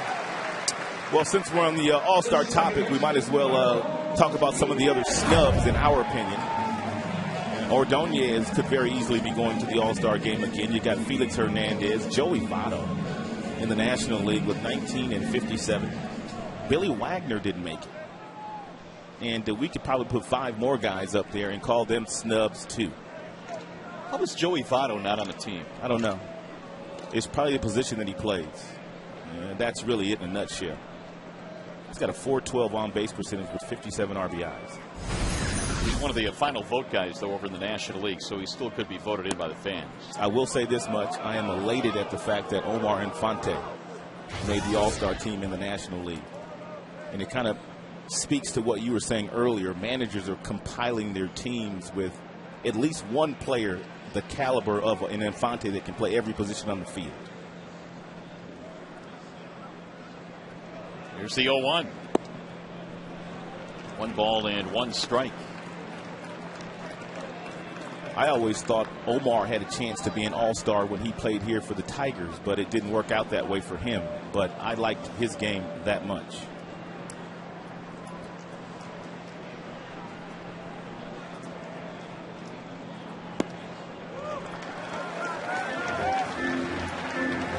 The Tigers, down by a run, have runners at second and third. Did you ever think Omar would be an all-star?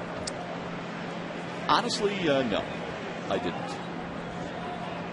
And I know that Charlie Manuel's taken some heat for that selection.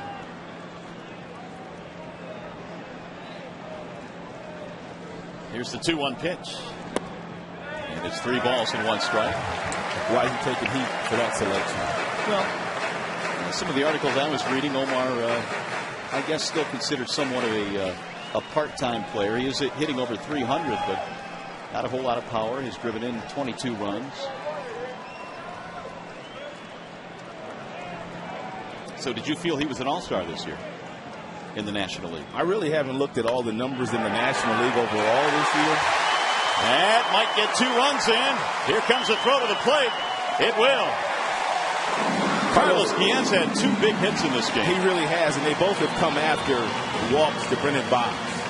So it looks like they're pitching around Bosch to get to Guillen, and Guillen has been up for the challenge here today. Once from the left side off the starter Millwood, and then the second time around against Hendrickson.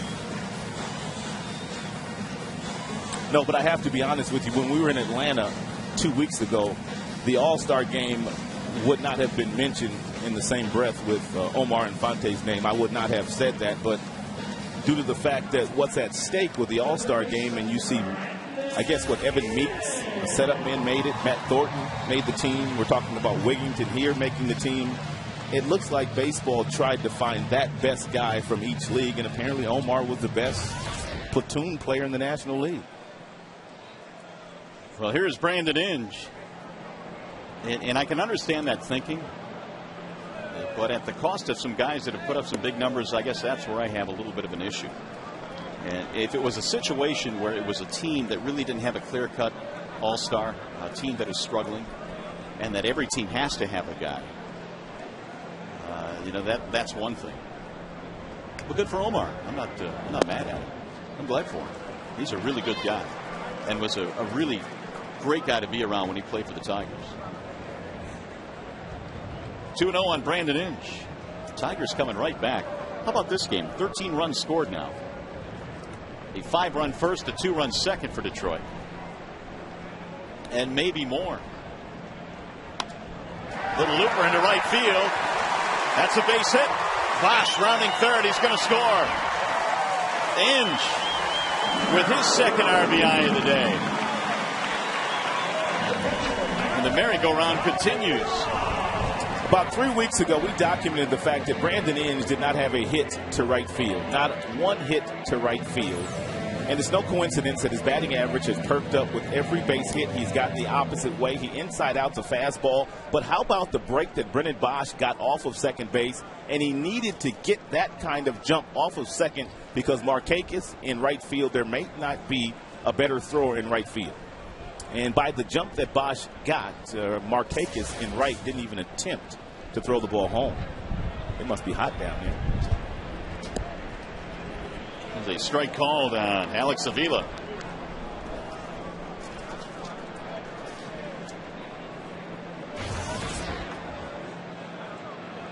Avila bounced out, but it scored a run. That was back in the first inning.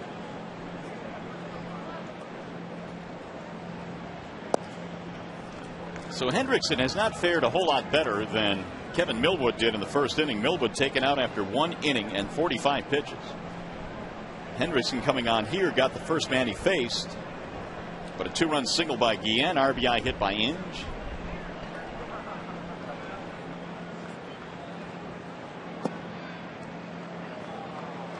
One and two.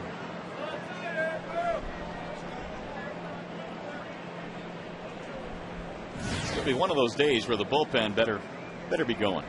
Uehara is starting to warm up now for Baltimore, and everybody's on high alert in both bullpens, it appears. So that was the 34th pitch thrown by Hendrickson.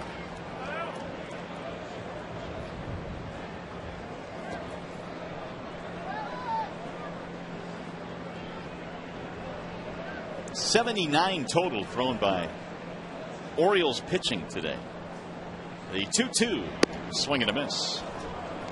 So Avila goes down. Tigers send 8 men to the plate in this inning. They score 3 times to recapture the lead.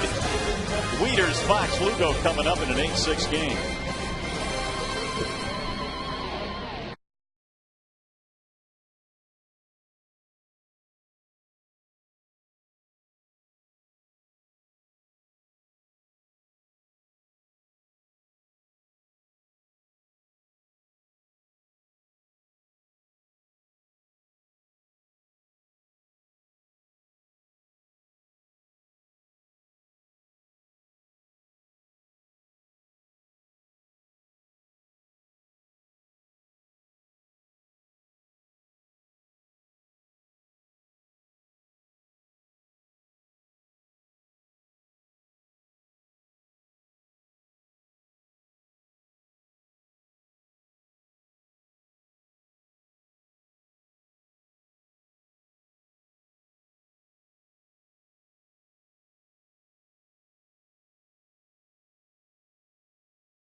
to show. And of course, in the fine tradition of being ejected, how about Earl Weaver, who was tossed 97 times in his career in Baltimore? Sometimes Earl used to go out there and they wouldn't even kick him out. I love it when he turned his hat backwards so he wouldn't bump the umpire. And he was thrown out a million times, it seemed like. 97, and of course you got to throw some dirt on the plate. But he was one of the all-time best at that. There's a strike called on Matt Wieters. Wieters, then Fox, then Lugo. 8 runs, 8 hits. Detroit, 6 runs, 5 hits for the Orioles as we crawl to the 3rd inning today. There's a bouncing ball to second. Carlos Guillen handles this one, and one gone. Let's go to the studio now. Time for a game break, and here's Trevor Thompson.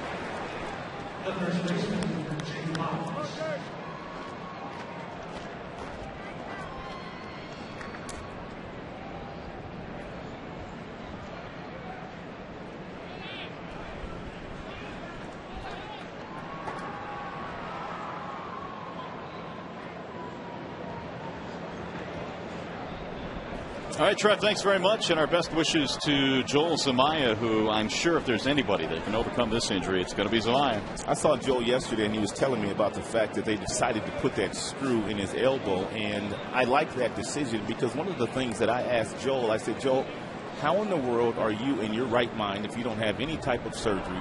How are you going to go out there and throw a baseball again knowing the feeling that you had when you threw that one ball in Minnesota?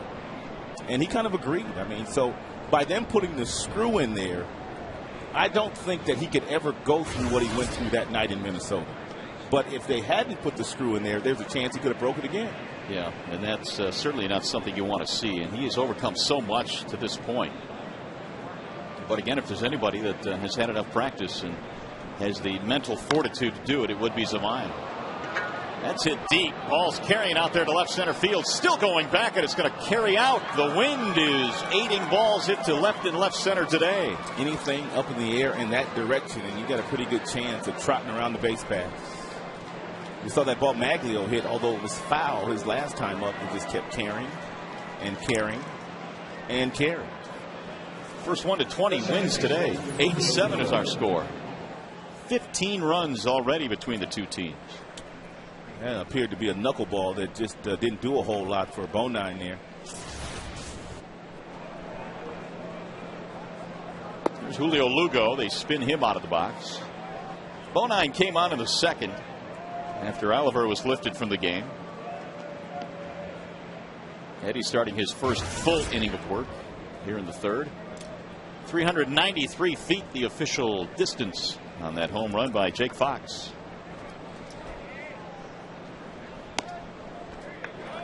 1-1.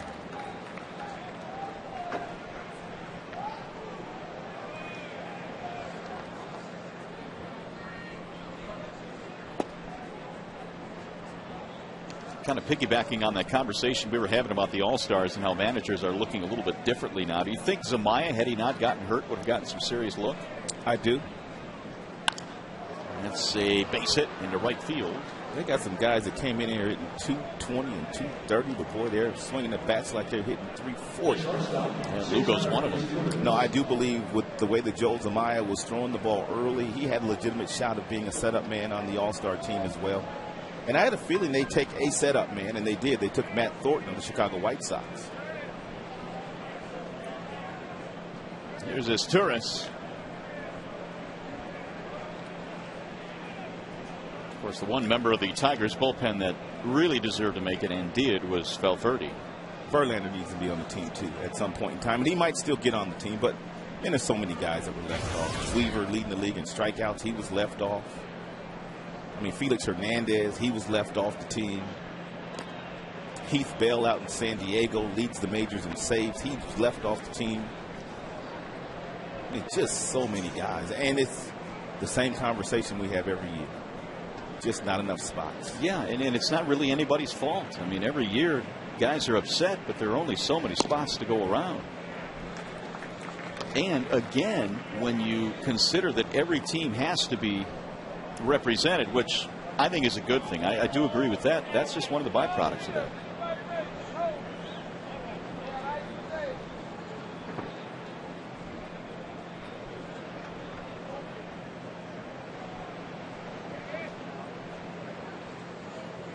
as Turris had an RBI single back in the second.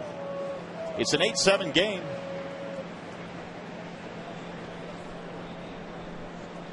"15 hits between the two clubs and 15 runs. Here's the 0-1.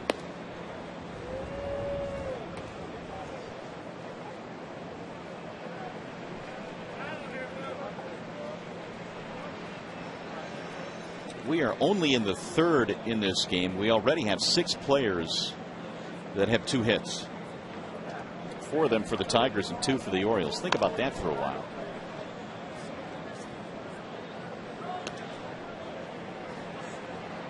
One and two. Is Turris trying to join that crowd? He had a single to drive in a run back in the second.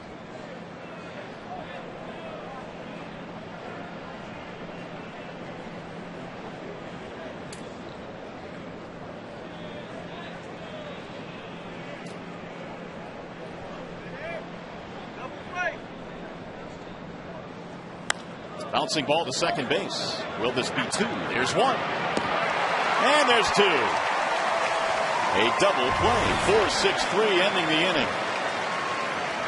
2.5 here in the books at Comerica Park. And the Tigers lead by 1.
When Fox brings you every thrilling moment of the 2010 MLB All-Star Game from Anaheim, Tuesday, July 13th at 8 p.m. on your local Fox station. So here come the Tigers now as we go to the bottom of the third inning, and it is 8-7 in favor of Detroit. An absolutely wild start to this one. Santiago, Jackson, and then Johnny Damon facing left-hander Mark Hendrickson. And Santiago in this one is 0 for 1 with a strikeout. Tigers sent 9 men to the plate in the first inning and then 8 more in the second. Neither starter, as you might imagine, is still around. Santiago skies one to left. Corey Patterson.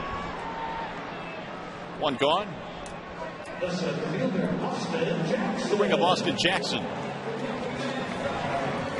Jackson 0 for 2. Austin has an 8-game hitting streak going.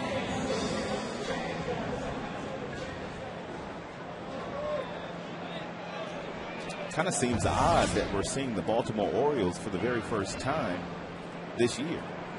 I was thinking the same thing, and what's odd as well is that we close out the year in Baltimore, so we won't see them until the final 4 games of the regular season. Wow. Oh, wait a minute, are they coming back? No, we go there. To third base, and look at that play by Tejada. 2 gone. Austin Jackson has had a couple of real good at-bats, but nothing to show for it. He lined to second base his first time up, and then this time he hits a bullet down to Tejada, although we're going to slow it down for you. And Lincoln Mercury, Exmo, Tejada was trying to get out the way. He's a smart man. There's Johnny Damon.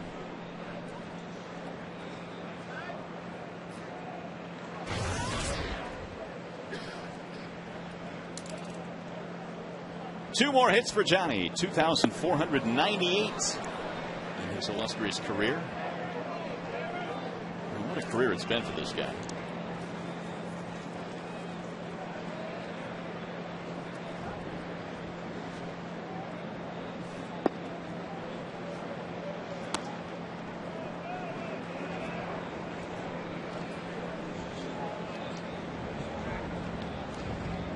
Hendrickson is looking for something that hasn't happened all too often. A 1-2-3 inning. In fact, it hasn't happened, period, in this one.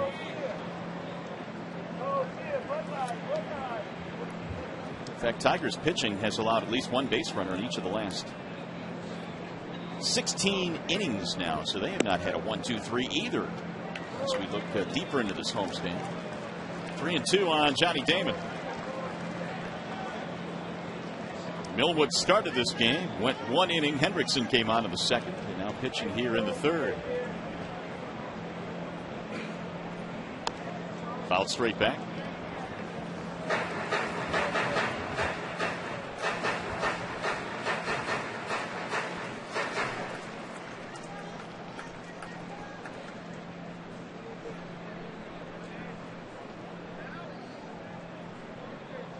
Here's the 3-2. Fouled away again.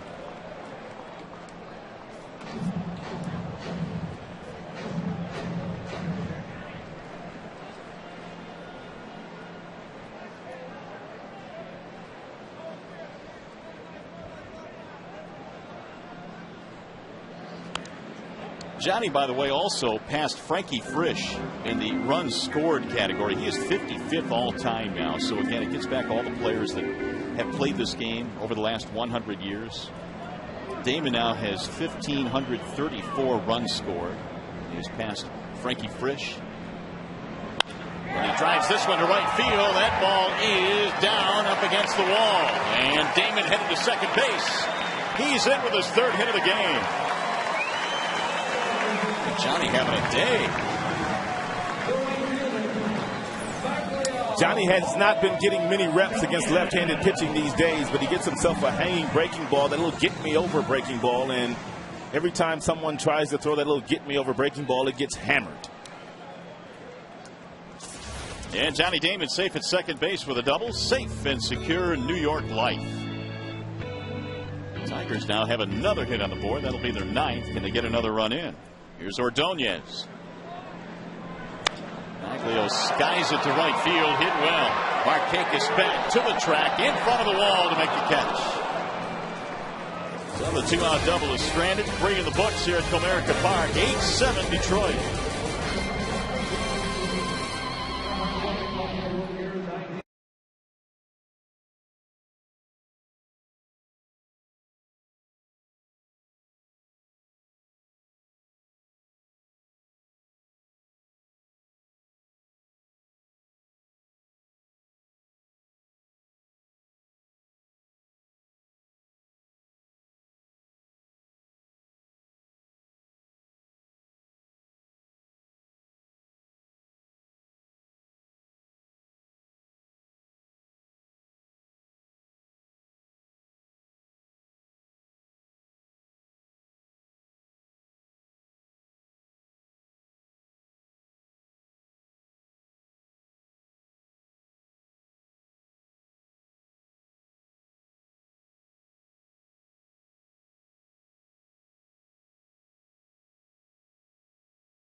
getting it done in the very first inning. Carlos Guillen also chipped in that very first inning with a big base hit off the starter, Kevin Millwood. And then you flip the script to the next inning. You've got Carlos Guillen once again getting the act done, this time from the right side.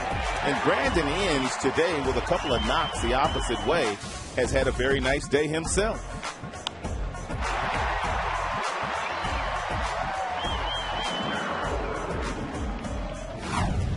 Total it all up, and the Tigers lead 8-7. They've out-hit the Orioles 9-7, and look at all the crooked numbers up there. Both starters have since departed, and here come the Orioles now as we head to the fourth inning. Corey Patterson, their leadoff man, and then Tejada, then Markakis. Bonine came on in the second, pitched through the third, in which he gave up a home run to Jake Fox. Corey Patterson has done a pretty nice job the last couple of weeks, at least in his leadoff spot. And for Juan Samuel's ball club, but boy, do they miss Brian Roberts. They really have not had their all-star second baseman all year long, and they miss what he brings to the top of their batting order. Patterson doing his best to fill in. He has a 9-game hitting streak. When you think of all the guys on their team that they could least afford to miss, I guess Markakis' names come up, but closely after that, it's got to be Brian Roberts. There's another ball hit to left that'll shoot the gap up against the wall. It's going to be extra bases for Patterson, and that's a 10-game hitting streak now for Corey. Today's a good day to hit, and there's no debate about that. I know some of the pitchers haven't made the quality pitches that they should be making, but today is a good day to hit, and there you have it. Bottom of the order doing quite a bit for the Orioles. Fox, Lugo, and his Turris all chipping in.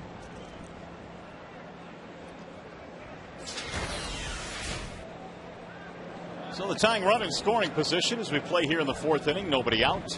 And here is Miguel Tejada.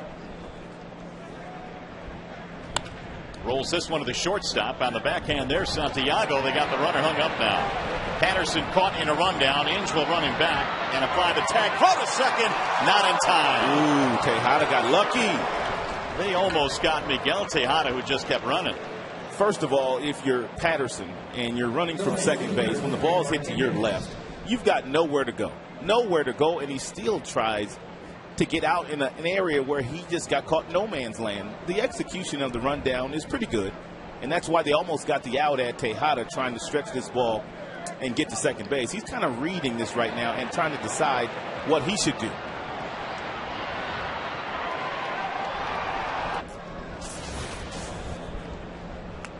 Six, 4, 5 on the put out of Patterson. Tejada at second base now. Here's Markakis trying to drive him in.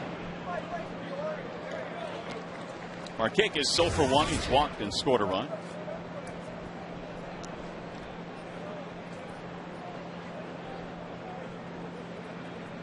Nick's been a guy that they've run out quite a bit the last couple of years. He's one of those players that likes to play every day.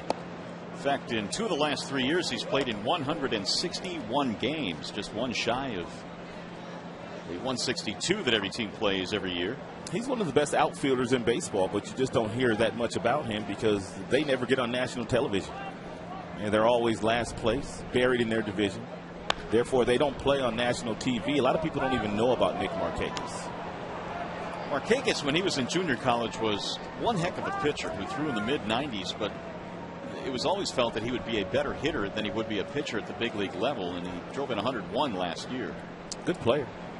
Doesn't run all that much, doesn't steal bases, but he does everything else very, very well. And one of the best arms of any of the right fielders in the American League, and that includes Ichiro Suzuki. It really does. He has got a cannon from right field. 2 balls, 2 strikes on Markakis. His 25 two-base hits is the top total in the American League.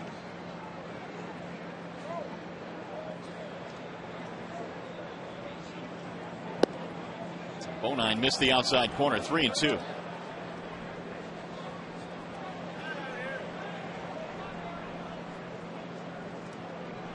Ooh, that's big boy territory.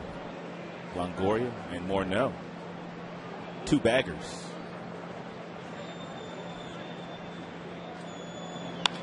Bouncing ball to short. Santiago again would utilize the backhand.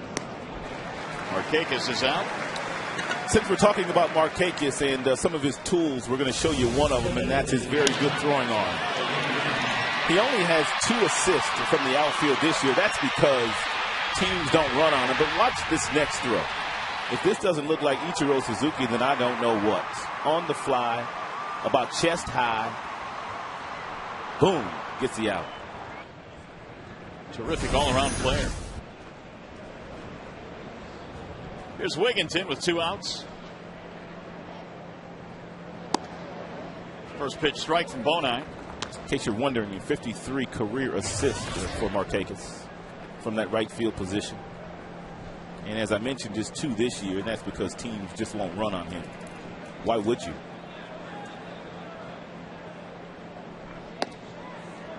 Make it 0-2.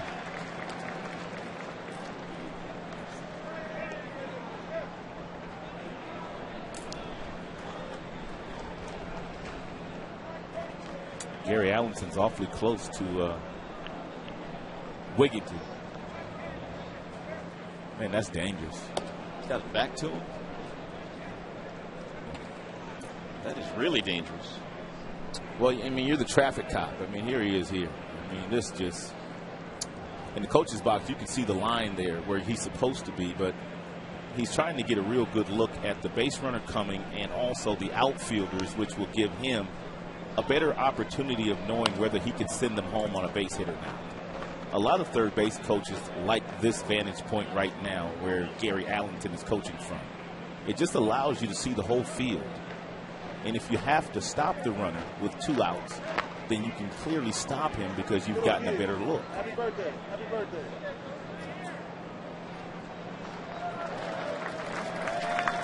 1-2 on Ty Wigginton.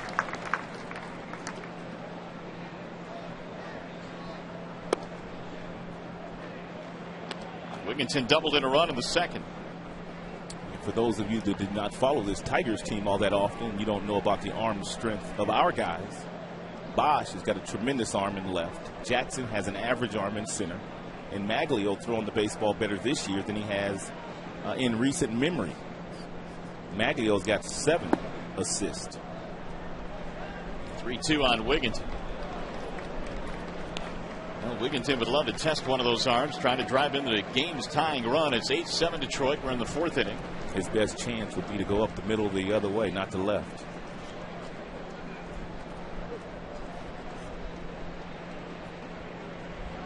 Wigginton leads this Orioles team with 14 homers.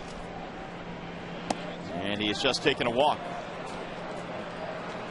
I don't know if that was by design, to be honest with you. You talked about the fact that he leads their team in home runs and RBIs. You got a base open. Obviously, the numbers kind of speak for themselves, and he just didn't really give Wigginton a whole lot to hit. Jones is a good player, but not particularly doing well on the road, and he feels like maybe this is a better matchup for him to get out of this inning. 0 for 2 for Adam Jones.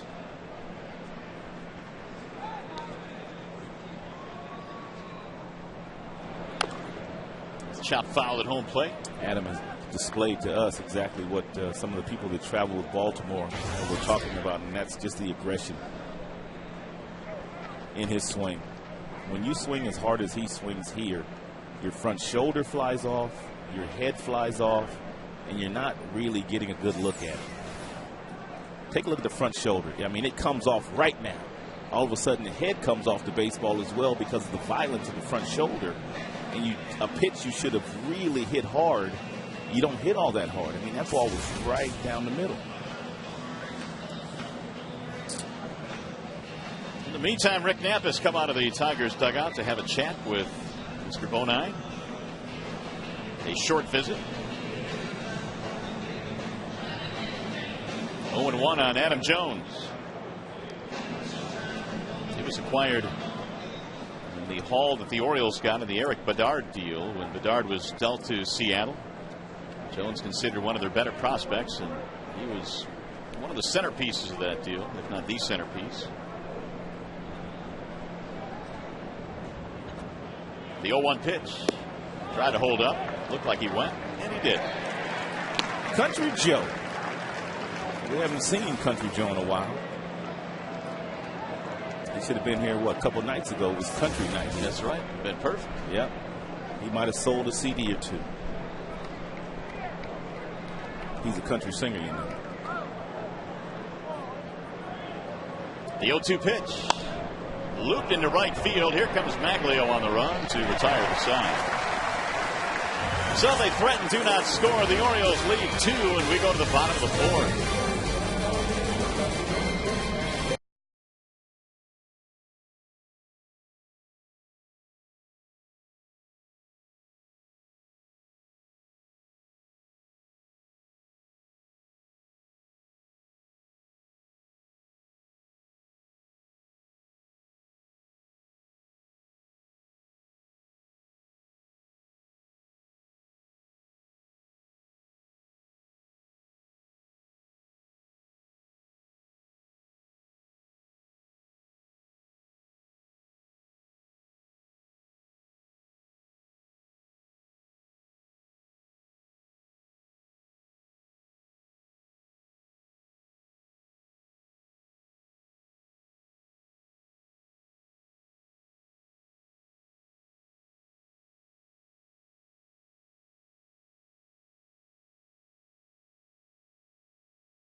The question here this afternoon is the only player to reach double figures in doubles, triples, homers, and steals in each of his first 4 major league seasons. The only player to reach double figures in those categories each of his first 4 major league seasons. That's your AT&T trivia question here today.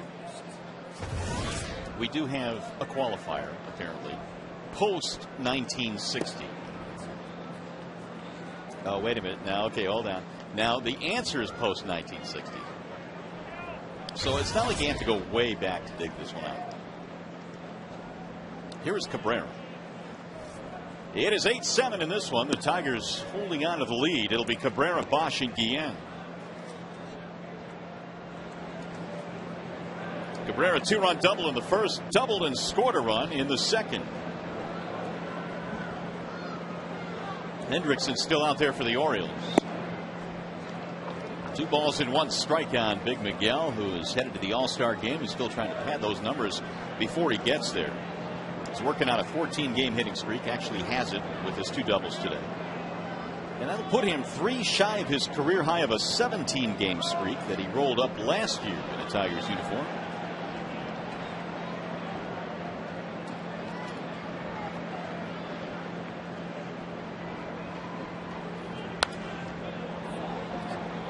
Two and 2. Cabrera, Jackson, Santiago, and Bosch have all put up hitting streaks with some impressive numbers along the way.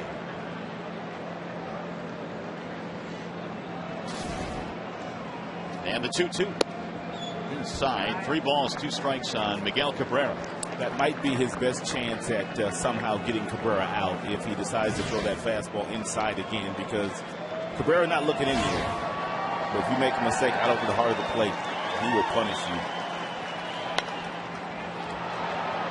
Toward right field, slicing away from Markakis, but he'll get there. It stays in fair territory. Hung up long enough. Looked like that ball was going to go to the stands, but that wind may have had a little bit of an effect. It's blowing out to left at a pretty crisp pace this afternoon. Here comes Bosch. 2 walks for Bosch, 2 runs scored. No hits today, but he has certainly contributed. Rolls the first one to the right side, and Lugo gobbles it up. 2 up, 2 down. The second baseman, Now Carlos Guillen, who has 3 RBIs today.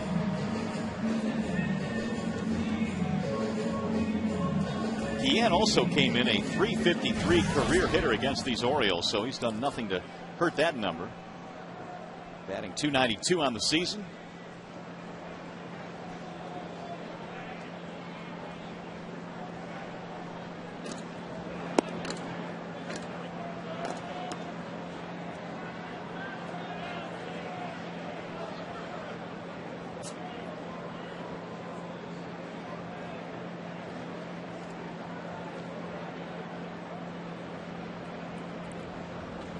Here's the 0-1. 1 ball, 1 strike. The Tigers have not gone down in order yet in this game.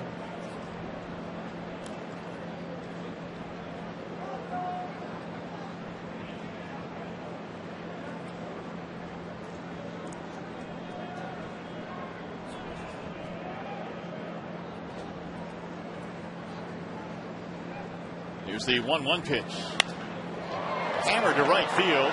Markakis on his horse. Still going. Can't get it. It'll go to the wall. This might be a triple for Guillen. Nope, he's going to put on the brakes, and wisely so. Once it gets out to right center field and hits the wall, you've got a chance at a 3-bagger, but not that time. 3rd hit today for Carlos. Carlos Guillen marching toward that 300 batting average. He gets a fastball that's up and out over the plate, and those just don't get to the catcher's glove, especially at that velocity that Hendrickson is throwing with here today. He was thinking about it, and then he was given the stop sign. So the Tigers now have an even 10 hits, and it looks like Inge is going to be walked intentionally. Brandon has 2 RBIs today. They're not going to pitch to him. They would rather face the left-handed batting Alex Avila.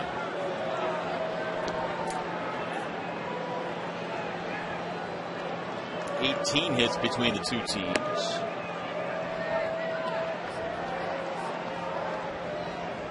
Of course, Juan Samuel has a really good working knowledge of some of these Tigers. Brandon Inge was around when Sammy was the 3rd base coach here. When Samuel was coaching 3rd base in the American League, he was one of the best 3rd base coaches in the league.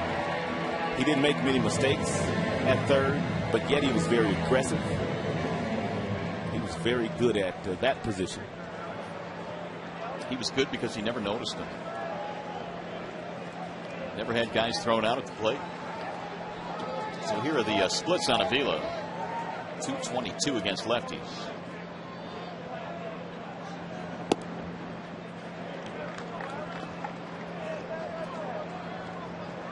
Alex knocked in a run back in the 1st. 12 RBIs on the year now for the Tigers' young catcher.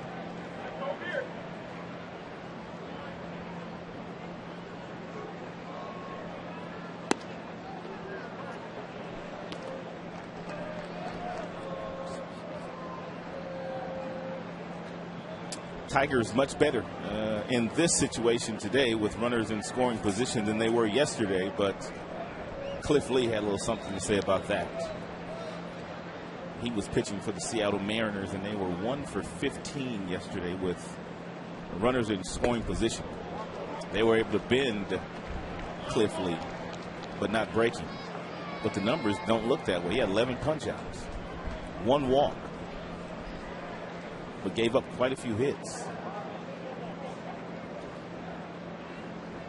Almost got another complete game, but they shelved him after 8 innings yesterday. 2-1 pitch. Avila. I'm surprised there wasn't much more scouts here watching Cliff Lee yesterday. I mean, if the rumors are true and he's the best guy out there to be traded, there was only 2-3 scouts here yesterday. Is that all you saw? That's all I saw. Nothing about her look, actually. Well, I guess with TV these days and all the other stuff that, I mean, you could pretty much scout at home. Exactly.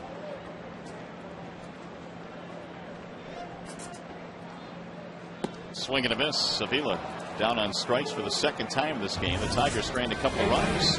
On our way to the fifth inning, where it's Wieters, Fox, and Lugo.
He must have been a good player.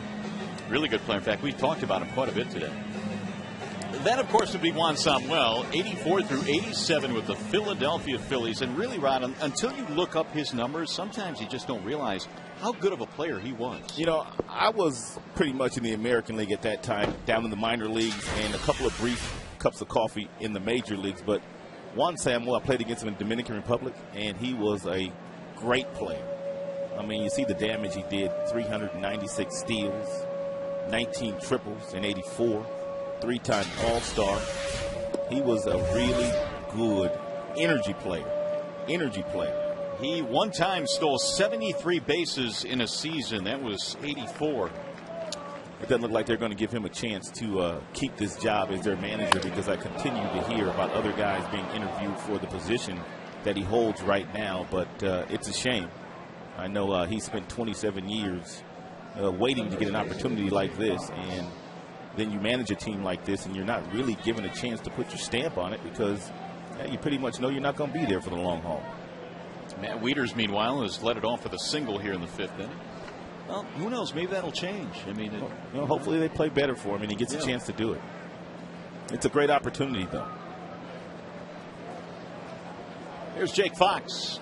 That is the 9th hit now for the Orioles. 8-7, Tigers lead by 1. Fox homered in his last at bat, 2 hits today.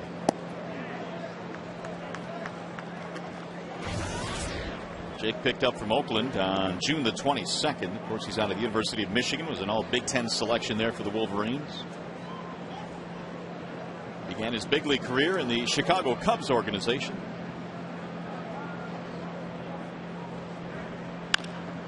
Rolled foul, third base side. 0-2 on Fox.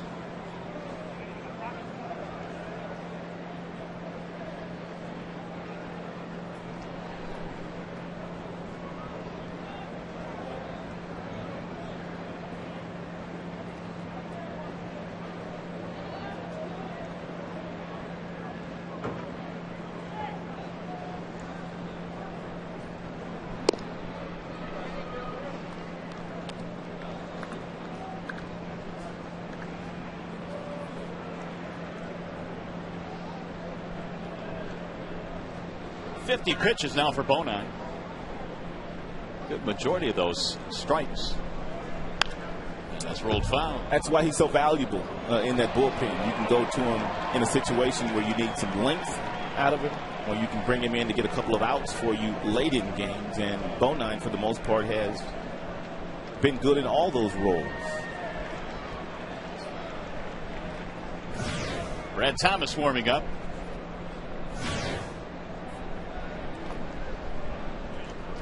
Now 2-2.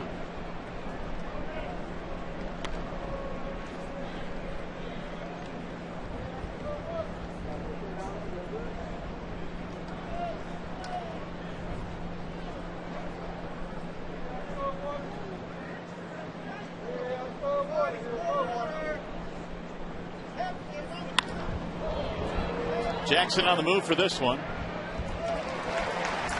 that is the first out of the inning. Hey fans, be at Comerica Park this Saturday for the 4:10 game between the Tigers and the Minnesota Twins. The first 10,000 fans receive a free travel tote. For tickets, call 866-66-TIGER or visit tigers.com. The travel tote. The Minnesota Twinkies coming to town for a weekend showdown right before the All-Star break. First place could be at stake. Then again, those White Sox might have something to say about that themselves. Well, they already have. And they've got the Angels tonight. Lugo, a triple and an RBI, plus a single. And a ball down low from Bonai. That's what the Tigers need to do. They need to run off one of those stretches like the White Sox just came off of, where they won 15 of 17. And by and large, they got it done with starting pitching a couple of times through and some timely hitting, playing good defense. The Tigers are very much capable of doing the exact same thing. 2-0 on Lugo.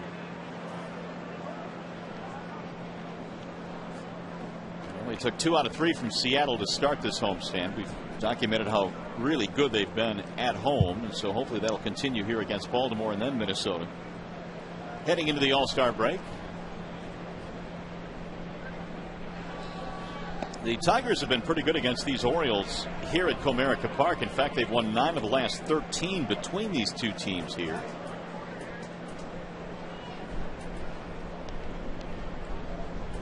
You didn't have dinner reservations tonight, did you? No. And if we did, you better cancel it. 3-0 pitch. There's a strike, 3-1. I mean, it took us forever to get through the first inning alone. It did. And then the second inning was even slower, I think.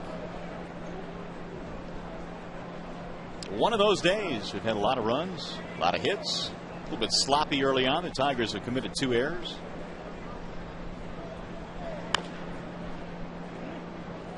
Only a couple of day games today. Most of the action is tonight around baseball.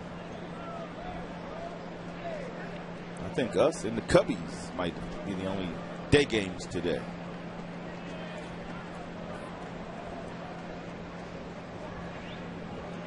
I don't know if 4 o'clock would be considered a day game or not, but Brewers are playing a 4 o'clock game against the Giants. Swinging a foul tip.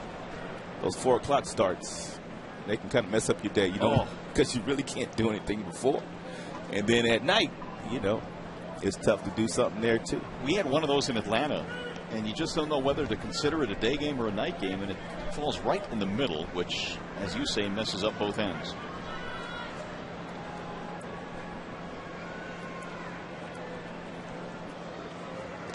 Another throw back to the bag.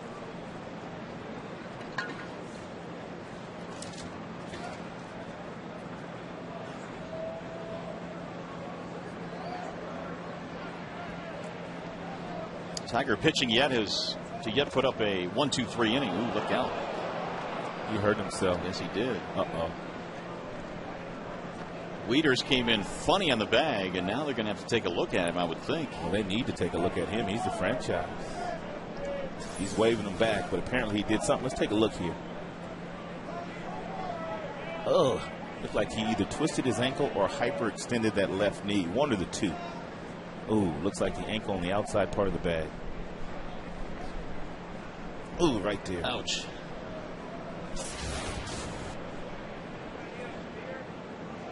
And they're going to send him. The runner goes on 3-2. I know you got a bum foot, but you know what? Go. You said you're okay.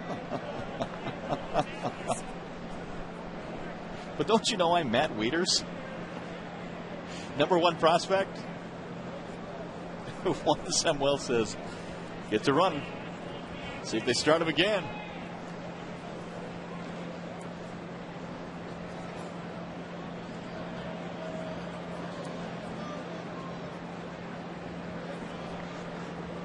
There he goes again. Line drive, base hit, left field. Wieters hits the bag as second. He'll go to third. And here come the Orioles right back. First and third, one out. The shortstop. Here comes Jim Leland. And 60 pitches make it 61 for Bonine. That's going to be the end of his rope. As the skipper makes the call out to the bullpen. Each team now with 10 hits in this game. Brad Thomas will be called in from the Detroit pen. And that's all for Bonine. So we will step aside as Bonine comes trotting in. Pitching change. We'll be back.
Uniform number to 37338. That's FSDET. See the final results post game during Tigers Live. Vote for your Tigers McDonald's player of the game. Well, we have a new pitcher on now for Detroit, and that would be Brad Thomas.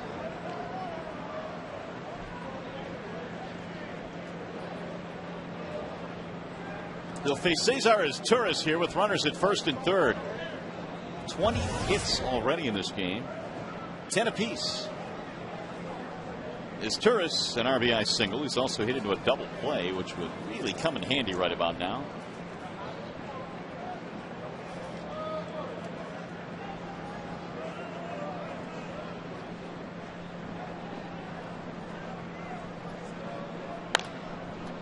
Line foul 0-1 on Izturis. 21st game this year for Thomas, and he comes in with 4 wins and no losses, and that earned run average is starting to inch its way down. It's just a shade over 4. He does have too many walks for 35 2/3 innings, but nonetheless he's acquitted himself quite well getting back to the big leagues after the last 4 years playing overseas. And he does need to pay a little bit of attention to Lugo. You want to keep the double play in order. You can't forget about him and allow him to steal the base. Lugo was leaning before Thomas stepped off. Popped him up. Foul ground first base side for Cabrera. It's a big out. 2 away. Izturis unable to get the job done. Now it's Corey Patterson.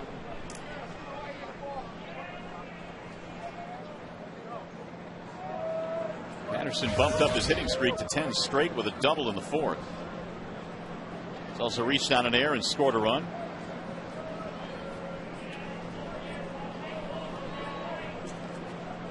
He was signed as a minor league free agent in April and down at AAA. Was hitting .368 prior to his call up.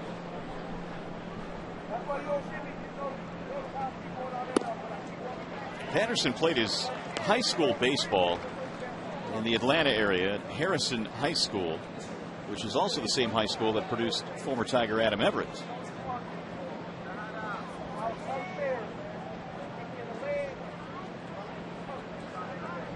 The 0-1. Ripped to right field. Maglio right there in his tracks. Thomas comes out of the pen and gets 2 quick outs. They strain the runners on the bases. You're watching Tigers baseball on Fox Sports Detroit, presented by BAL Tire.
Afternoon here in the Motor City. The Tigers holding on to the lead, and Johnny Damon's been a big part of this afternoon. He's had 3 hits and 1 a day for Johnny. Well, Johnny Damon came into play today just a few hits shy of the magical number of 2,500. He is now 2 shy. Base hit up the middle, base hit to right field. This one's a seed off the gate in right field. He had to hustle to get a double with the arm strength of Markakis in right field. But a great day for Johnny Damon. So Damon will hit 3rd in this inning. Tigers had 10 hits here this afternoon. Koji Uehara is the new pitcher now for the Baltimore Orioles. Out of Osaka, Japan. Facing Santiago to lead it off here in the 5th inning. Then Jackson and then Damon.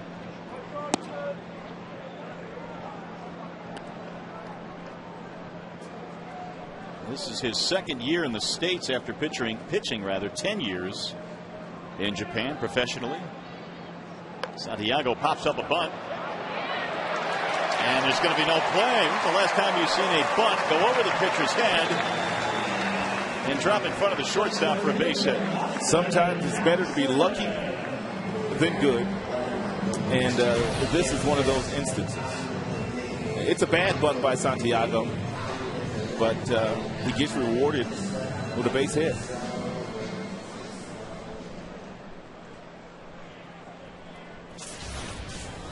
Make it 11 hits now for Detroit. Here's Austin Jackson. Meanwhile, that base hit now gives Santiago a 9-game hitting streak, which is a career high. He had tied his previous high of 8. Jackson 0 for 3.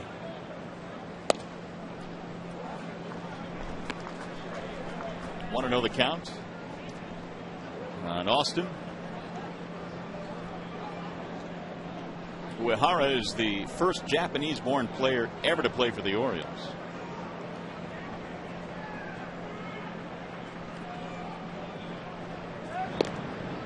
Throwback.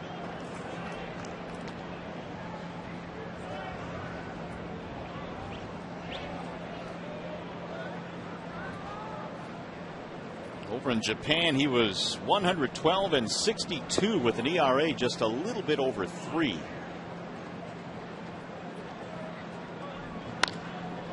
High in the air, right field, and hit well. Markakis on a sprint. So is Jones. Neither can get it.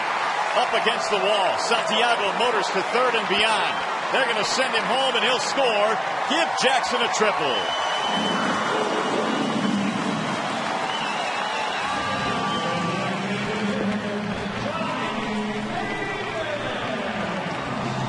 I don't know if Uehara and Wieters thought that there was going to be a hit and run, but Jackson takes a fastball that's right down the middle and hits it where no one can catch it.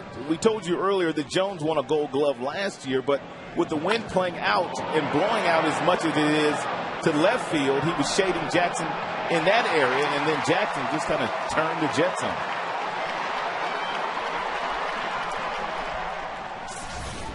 Here's Johnny Damon trying to get that run in from third. Tigers now lead 9-7. Infield now playing not all the way in at the cut of the grass, but at an area where if the ball's hit sharply at any of their defenders, it'll be a decision to make for Jackson. But really, the contact play is not needed here, especially when you got guys like Ordonez and you got Maglio and you've got, well, that is Ordonez, and you got Cabrera after him.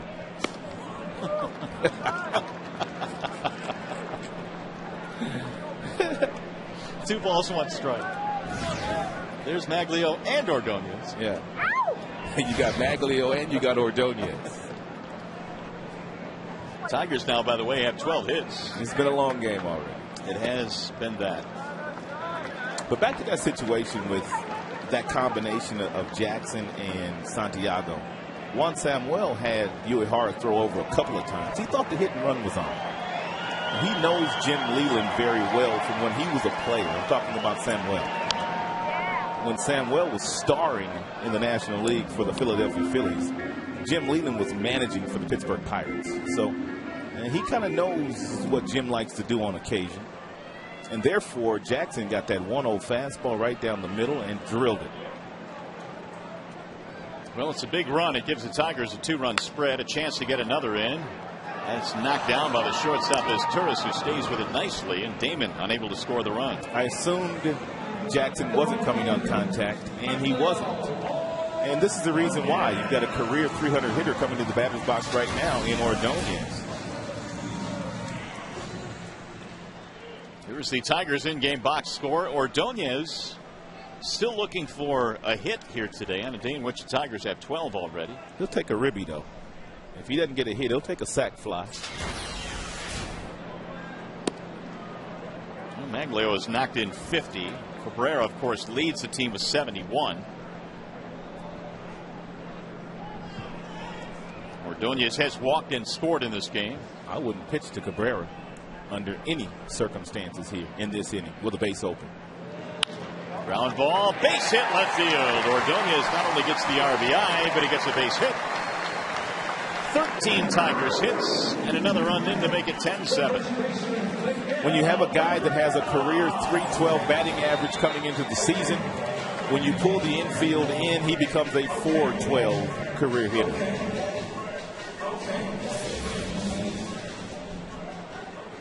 Maglio's 51st RBI this season. 10-7 Detroit. Here comes Cabrera.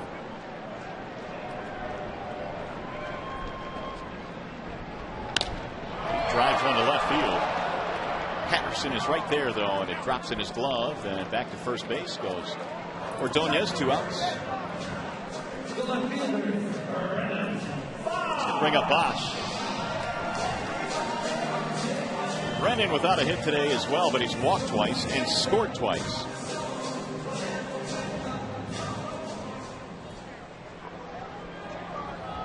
Talk about a roller coaster ride. The Tigers fell behind 1-0, then went up 5-1, and then they were trailing 6-5. Each team has a 5-run frame in this game. A lot of scoring in the first couple of innings, and because of that, Oliver and Millwood were both taken out of this game very early. 1-0 on Brennan Bosch.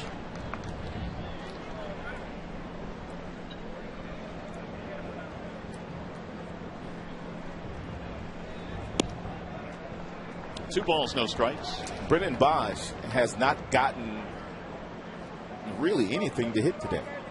They have kind of went way inside or way outside or way up. But if he gets this one close, fasten your seatbelt. It wasn't 3-0. Might as well green light him. They're trying to pitch around him, but they might throw him a strike here. Get one on that jet stream up to left field. Give him some meat, Central. They have picked him as the guy that they're not going to pitch to today. How about that? In a lineup that includes Ordonez and Cabrera. Pretty amazing.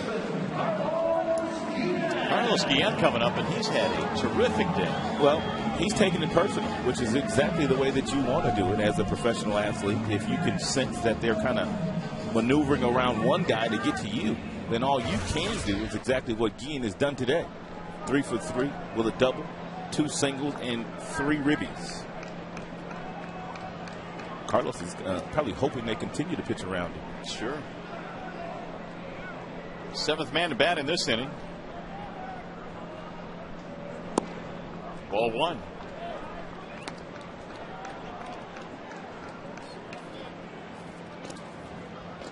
Tigers right now have Ordonez aboard along with Bosch.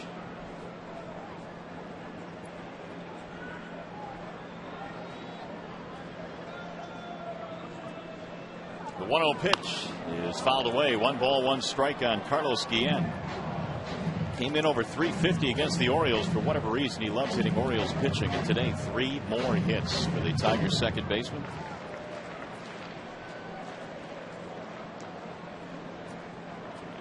Who over the last couple of years has had to deal with many position changes. He has finally settled into second base. High fly down the left field line, heading to foul territory, and back to the seats. Jim's got a very difficult job in the remainder of the summer regarding players like Ordonez and also Carlos. Yes, they're making a lot of money. And yes, you want to run them out there every day because they're really good players. But, man, you got to watch them. You got to watch them. You got to make sure you give them a spell, give them a break to make sure they stay fresh. And that's why guys like Ryan Rayburn and Don Kelly become important. They continue to get the job done. They will have to in the second half as well. Swing and a miss. And Guillen goes down for the first time today, ending the inning. But the Tigers are able to get 2 more runs as we head to the 6th inning here at Comerica Park. Tigers now lead 10-7.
Tigers lead this one 10-7 as we amble to the top of the 6th inning. And a wild one here today. What else is going around Major League Baseball? Well, the D-Train departs Phoenix. He was designated for assignment by the Diamondbacks. Cincinnati riding high with 7 home runs yesterday. They're in first place. And yes, the White Sox, they are still coming. They've been playing pretty good baseball.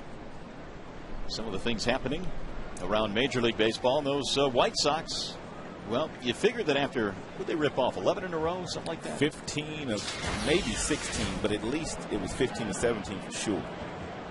And they still haven't gone through that rough patch following a good patch, and it doesn't look like they may with all that pitching they have. They had their rough patch early. I don't think they're going to hit any more rough patches like they did at the beginning of the season. They're in it for the long haul. Here's Tejada to lead it off, and Markakis and Wigington here in the 6th inning. 10-7 Detroit. And really the White Sox were supposed to be in it from the word go this year. But they got off to a really bad start. Bad start. Brad Thomas starting the 6th inning here, facing the 2, 3, and 4 hitters in a 3-run game. Ball high, and the count goes to 2-1 on Tejada.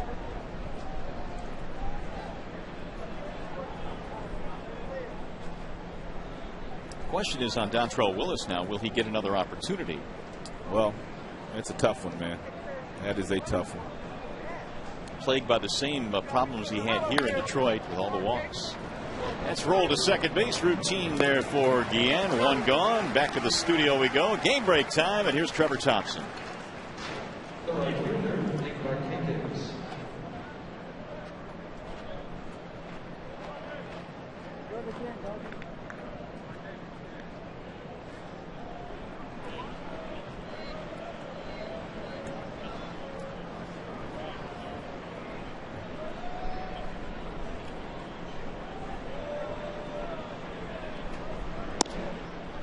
All right, Trev, thank you. I want to vote for Brendan Bosch. How do I do that? He should have at least been on that list of 5, but you can't argue with any of the guys on that list. You really can't. They're all good players. They all mean a lot to their team, and they all deserve to be on the All-Star team. But how about Trevor crunching some numbers in the Call Sam's studio? He had his calculator. Updated numbers on Cabrera. How about him? Trev's working hard. Well, he's had a lot of time to watch in there today, that's for sure. Well, yeah, he's been sitting around a little bit with some time to crunch those numbers. It has been a long game today. Markakis the batter. They got a barbecue pit in the Call Sam's studio?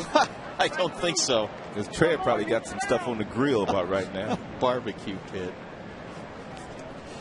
You never know, though. That Bernstein family is a good family. 3 generations of attorneys in that family. Here's the 1-2 pitch. A very good partner with Fox Sports Detroit. That always helps out.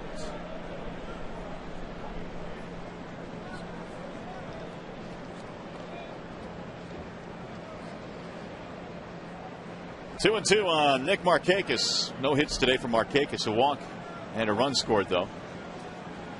Here's the 2-2 from Thomas.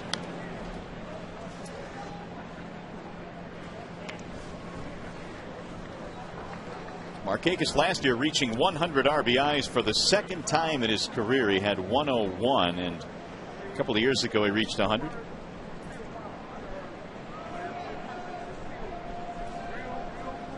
Trying to get something started here with 1 out in the 6th. Here's the 2-1 pitch. Outside, 3 balls, 1 strike. Told you earlier that left-handers, they don't bother Markakis all that much. And they're usually against a left-hander in this situation because they pitch him away anyway.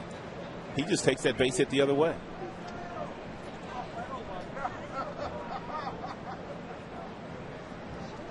Three-two pitch to the shortstop. Tricky hop there for Santiago. Stay with it nicely. 2 gone. Well, buddy, we watch number 35 every 5th day. And do you think it's the 3.85 earned run average that has left him off the All-Star team this year? You know, I would probably have to say yes. And We were talking about this before his last start. His ERA was over 4, and I felt that it was too high to be in the All-Star team with all these other guys. But he brought it down under 4 with that great game in his last start. And I'm with you now. I think he should be on the team. That's probably the reason, though. I think that's the reason why he didn't get in, because he's got 10 wins. I mean, there's some guys that have less wins. Of course, Carmona, he's the only representative for the Cleveland Indians. He had to go at 7-7. Trevor Cahill, he had to go. He's their only representative in Oakland. So that's kind of what gets Verlander, and that's kind of what got him.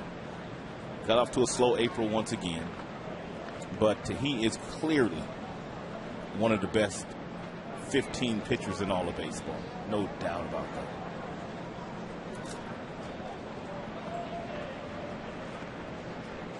Here's the 1-1. Grounded toward third. Inge will scoop it up. Do my eyes deceive me? A 1-2-3 inning. They go in order. We go to the bottom of the 6th. 10-7 Detroit.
Needed to get more production out of some other guys other than their 3, 4, 5 who had done most of the damage. But today it's been Guillen and it's been Johnny Damon with 3 knocks apiece.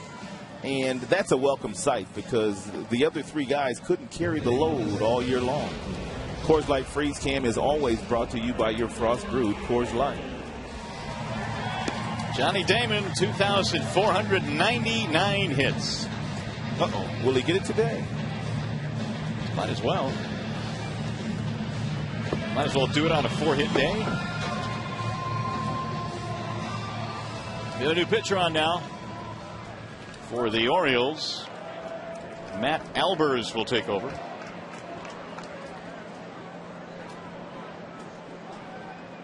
As we head to the bottom of the 6th inning.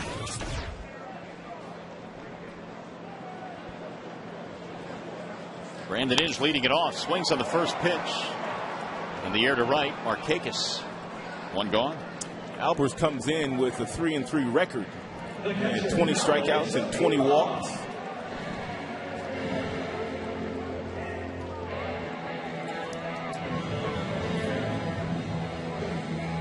We'll bring up Alex Avila, whose ground ball produced a run. RBI back in the first inning.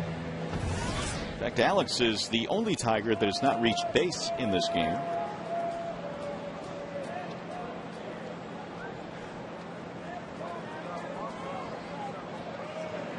And he takes ball 1 from Matt Albers. He's earned his paycheck today. He has had to squat behind that plate on a very hot day with all that equipment on, and he's had to catch a lot of pitches today so far. And there's a base hit. Well, he is aboard for the first time. His just keep on coming. Tigers now with 14 hits. By the way, as soon as this game ends, our coverage continues with Tigers Live Hear from the manager, Jim Leland, and the players. Plus, we'll break down the game and show you all the highlights. Tigers live from the Call Sam Studios immediately after the game here on Fox Sports Detroit.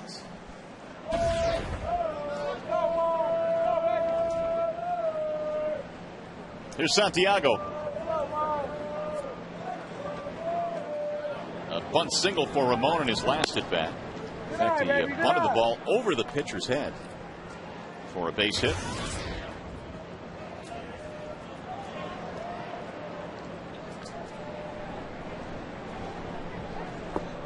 Albers has pitched in both leagues with Houston and here with the Orioles.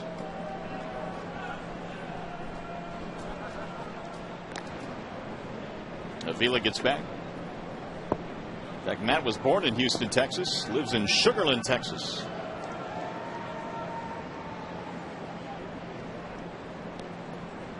And played his college ball at San Jacinto, JC in Texas.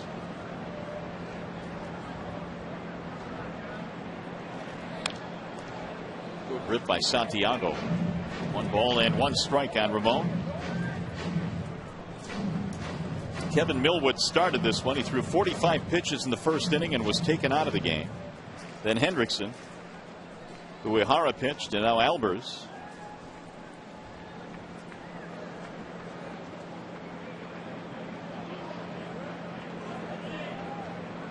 Here's the 1-1. You okay down there?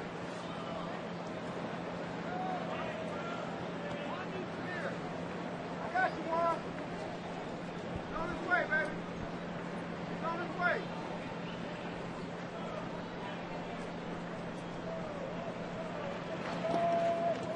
Wieters down to block that one. 2 balls and 2 strikes.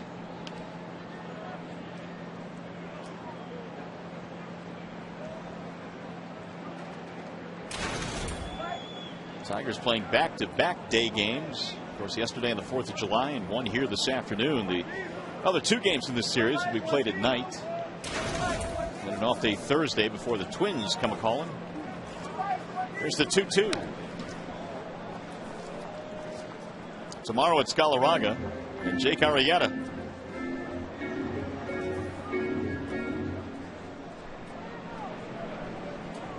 There's Armando. And then Max Scherzer is going to go on Wednesday to close out the series.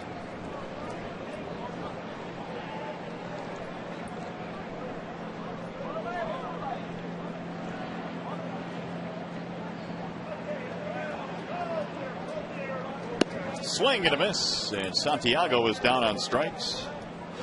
First strikeout for Albers, 2 gone. That's going to bring up the top of the lineup now, Austin Jackson. Tigers have had at least 1 hit in every inning in this game.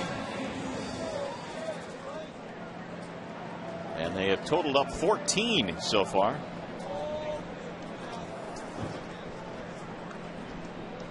Which has to be inching up toward their most hits in a game this year. It's 19. They had 19 against Washington in the last homestand.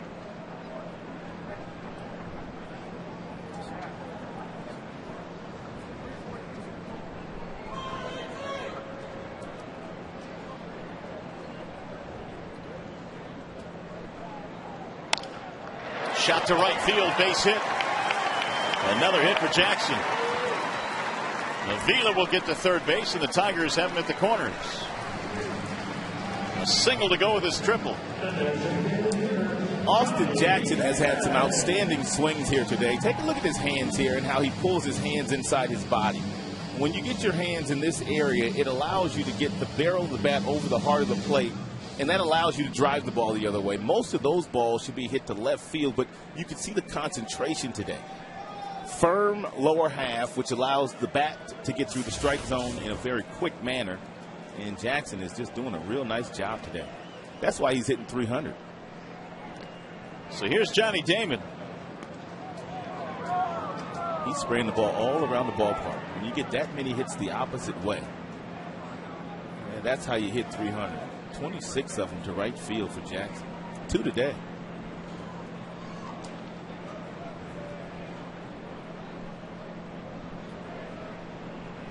That's one of the things you can look at. You can look at, and we have that the capability of doing so. You can look at certain guys' spray charts around the league, and you look at some guys that are hitting 230, 240, and you look at their spray chart, they're all pull happy. They don't use the entire baseball field. There's the 0-1 to Damon. Make it 0-2 on Johnny. Well, that's been the impressive thing about Austin Jackson down there, who now has 91 hits at the halfway point of this season. Tigers have about 3 or 4 guys that are hitting over 300, and they hit the ball all around the ballpark. Bosch, Ordonez, Cabrera, Jackson. That's what they have in common. All around the ballpark. Meanwhile, Johnny Damon trying to get hit number 2,500. He needs one more. Maglio waiting his turn on deck.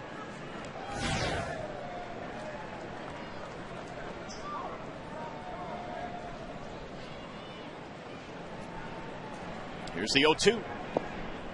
Wieters again down to block it. 1 ball and 2 strikes on Damon. Singled in the first, singled in the second, doubled in the third. He has scored twice.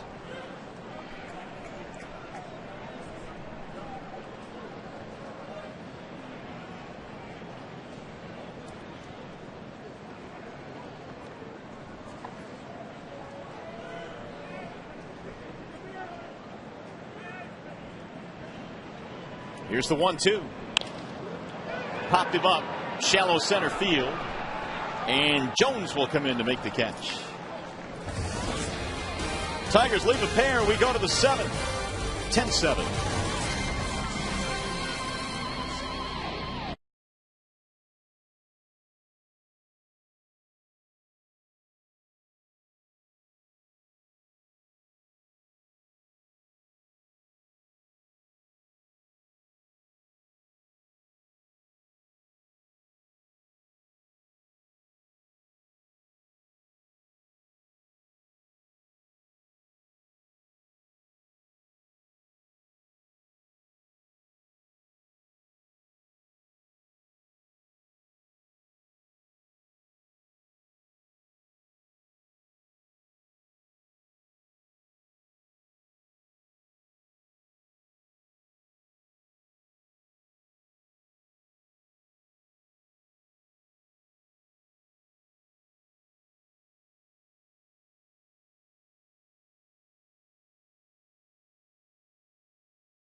Detroit is brought to you by the Romani Eye Institute, the most trusted name in eye care.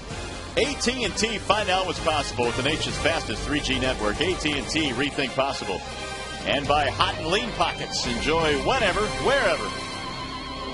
Speaking of hot, it is scorching here today. It was 90 at game time, but the humidity was up as well, and the Tigers grinding one out today. They lead by a score of 10-7. Hey, check that out. We rock, apparently. So does Bosch. Yes, he does. Now he's the rock star. Well, the Tigers trying to hold on to game 1 here. We'll go back into the bullpen, and Ryan Perry will come out of pitch. And we saw Perry in yesterday's game, and he looked pretty good. His fastball was firm at 97. He threw a few sliders. They shut him down for about 3 weeks with a little shoulder stiffness, shoulder soreness. It wasn't that major.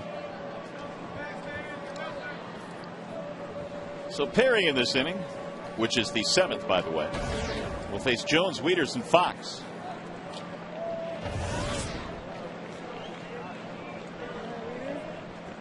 Yo, Matt, you're on my fantasy team. Adam Jones is 0 for 3. If you wouldn't mind. Ball 1 missing outside.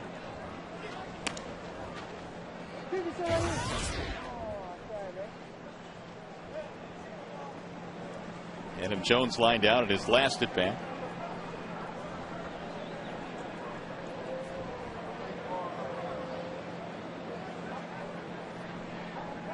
The 1-0 pitch is up high. 2 balls and no strikes. Adam Jones has a chance to be a superstar in this league. He kind of started down that path last year when he made the All-Star team, won a Gold Glove. Good in center field, good arm, can run, he's got power. And on occasion, he will hit for average. And if he does a lot more of that, he will be a star. It's his first hit of the game. He goes the other way. 11 hits now for the Orioles. We have watched all the big swings that Adam Jones has taken in today's game, and he has kind of swung and missed. But here's a 2-0 count. And look at the concentration. It's a tailing fastball down and away from him, and he didn't try to do a whole lot with it. Well, I know Terry Crowley, their hitting coach, would love for him to bottle up that swing. You take a look at his spray chart, a lot to left, not many to right.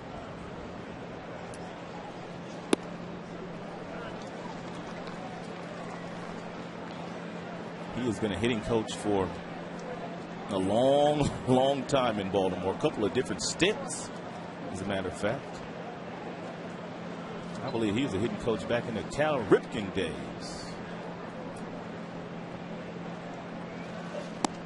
That's low. 1 ball and 1 strike. 24 years as a major league hitting coach. Yep, that means he was there.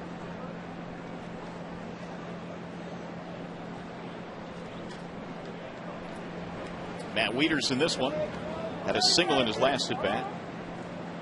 Tigers lead by 3. Runner bluffing and a ball inside. What do you think about Wieters when you look at his numbers? I mean, do you see that maybe it'll be a situation like Joe Mauer, maybe where he doesn't have a lot of power now, but maybe he will develop a little bit of power here as we go on? I know the batting average is at 237. That's the one thing that Mauer always did. He always had a very high batting average, but I don't know. 237 with 6 home runs in that ballpark. Well, he's big enough, and when you look at his minor league numbers, he wasn't there very long, was he? Well, he wasn't, but in his first year, splitting time between A-ball and Double-A, he hit 27 homers. Right. So they're looking for more power. So, you know, I would imagine if you look and look at the size of this kid as well. See, that's the one thing that we always heard last year, and we were in Baltimore when he made his major league debut, and they told us on Monday he was coming up for a start on Friday. So we had plenty of time to gather all the information. They felt like he would hit for more power eventually than Joe Mauer. Well, I could see that. Couldn't you? Yeah, but Mauer hit 28 last year out of nowhere. True. Although this year he's not having nearly the power year. No. Target Field. And when you factor in the ballparks, certainly Camden Yards is much more hitter friendly. I heard Ron Gardenhire, the manager of the Minnesota Twins, doing an interview just a few days ago, right after we left Minnesota. He said that ballpark has already cost Joe Mauer about 5 home runs. Into center field, Jackson on the move. He gets great first steps. His first step is explosive in center field. Off at the crack of the bat. As soon as the ball goes up, he's gone. And that's how he makes plays look easy in the outfield. Is there anything that you have seen in his defensive game that needs a little bit of tweaking? The only play that has given him a little bit of trouble this year, and it gives most outfielders trouble, that's the ball hit on the line directly at you, and you really can't determine whether it's going to sink or whether the hitter caught it just right and it's going to carry over your head. That is the only play I've seen him have difficulty with in the outfield. Don't most guys struggle with that, though? Yes, they do. Yes, they do. Jake Fox, the batter, he has a home run and a single in this game. It was real early this year, and I forget who the base runner was, but somebody stretched a single into a double one afternoon or one night against Jackson. He hasn't made that mistake again. He gets to every ground ball, and he gets it back in. It only needs to happen to you one time at this level, when a guy kind of stretches the single into a double, when you're kind of nonchalantly coming after a ball because you're not anticipating it, and that's all that happened to him. Here's the other thing that Leland says about the center fielder Jackson. When we tell him something and point something out, we only need to tell him once. and it registers. And we never need to tell him again, which is a very good trait to have as well. In college, you guys call that aptitude, don't you? Aptitude. He's got good baseball aptitude. We also just say he can flat out play the game. It's pretty simple. 3-0 pitch is a strike called 3-1.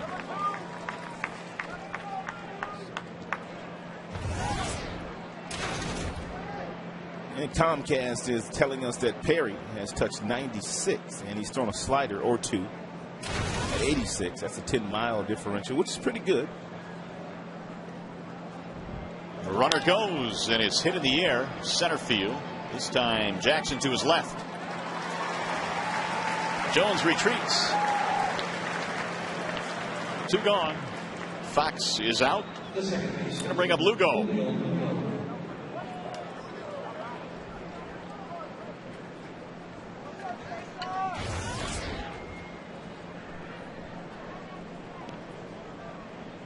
Lugo has had a big day. 2 singles, a triple, and an RBI.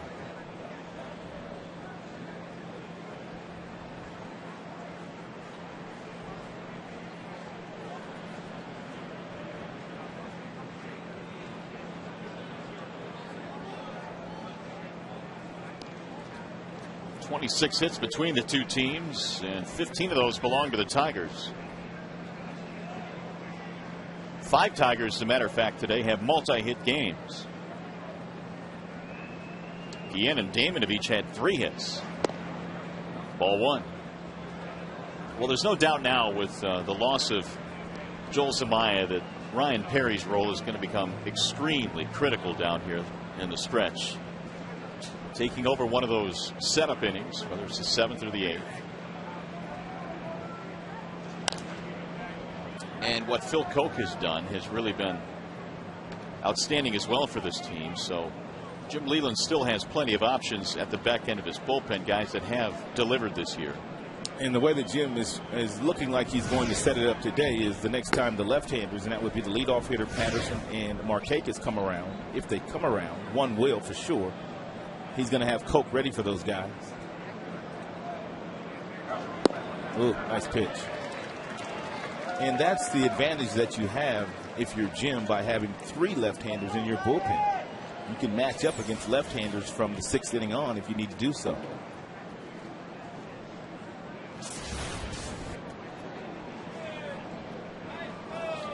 One and 2. And he missed with it.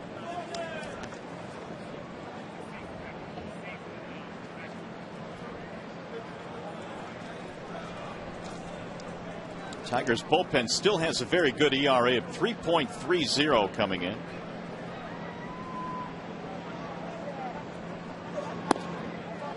There's a strike called on the outer edge, got him looking. And Lugo is retired for the first time today as Perry picks up his first strikeout. Stretch time here at the ballpark.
Today we're going to show you just about every single hit the Tigers have in this game. They've got 15 total, and the one thing that most of these pitches have in common, they're right down the middle, and that's what you need to do.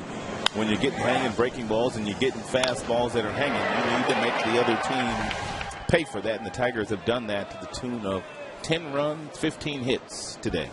Here's our Comerica game summary. Innings 1 and 2, 14 combined runs. Damon and Guillen both having big days, and the Tigers 6 for 14 with runners in scoring position. That just one day after they were 1 for 15. So here we go in the bottom of the 7th. Maglio Ordonez leads it off. And he swings in the first and rolls a base hit just out of the reach and off the glove of his tourist. That's why he's a premium player. And when you get yourself a hit or two in a game and your team has a ton of hits, don't give your at-bats away. Continue to have good plate appearances, and that's what the Tigers as a whole today have been able to accomplish. Lloyd McClendon has sent his boys up there with a plan.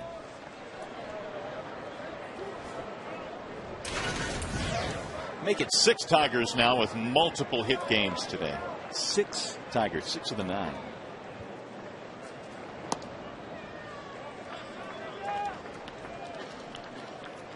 Cabrera got his 2 hits in his first 2 at bats. Doubled in 2 in the first, doubled and scored in the second. His hitting streak continues, 14 in a row now for Miguel.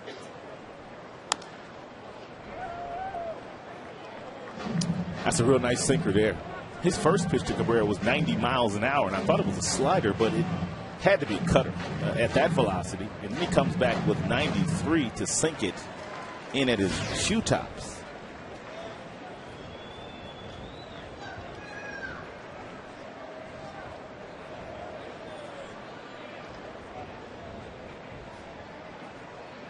The 1-1. Good pitch. A couple of really good pitches. Take a look at the late life on this fastball. If you're Cabrera, you see the ball out over the plate, and take a look at the ball the last few feet. Just gets in on his hands.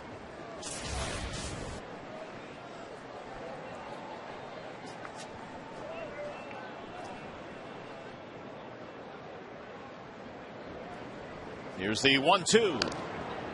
Rolled foul again. Well, when it's blowing out, if you're Albers, you better get in there. Because if the big fella gets one up in the air, he might hit the scoreboard today. No doubt.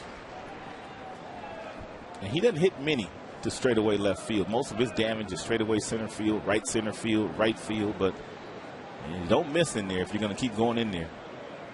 And going right back in there again.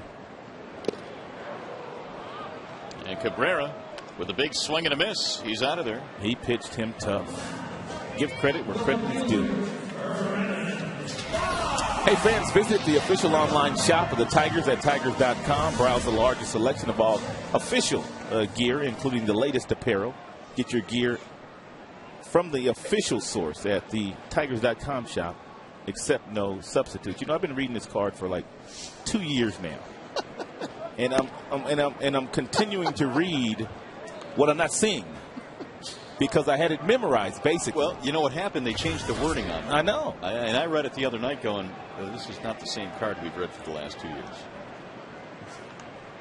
And I've stumbled for the last 3 days on it. So, Chucky, tomorrow? We need a rehearsal.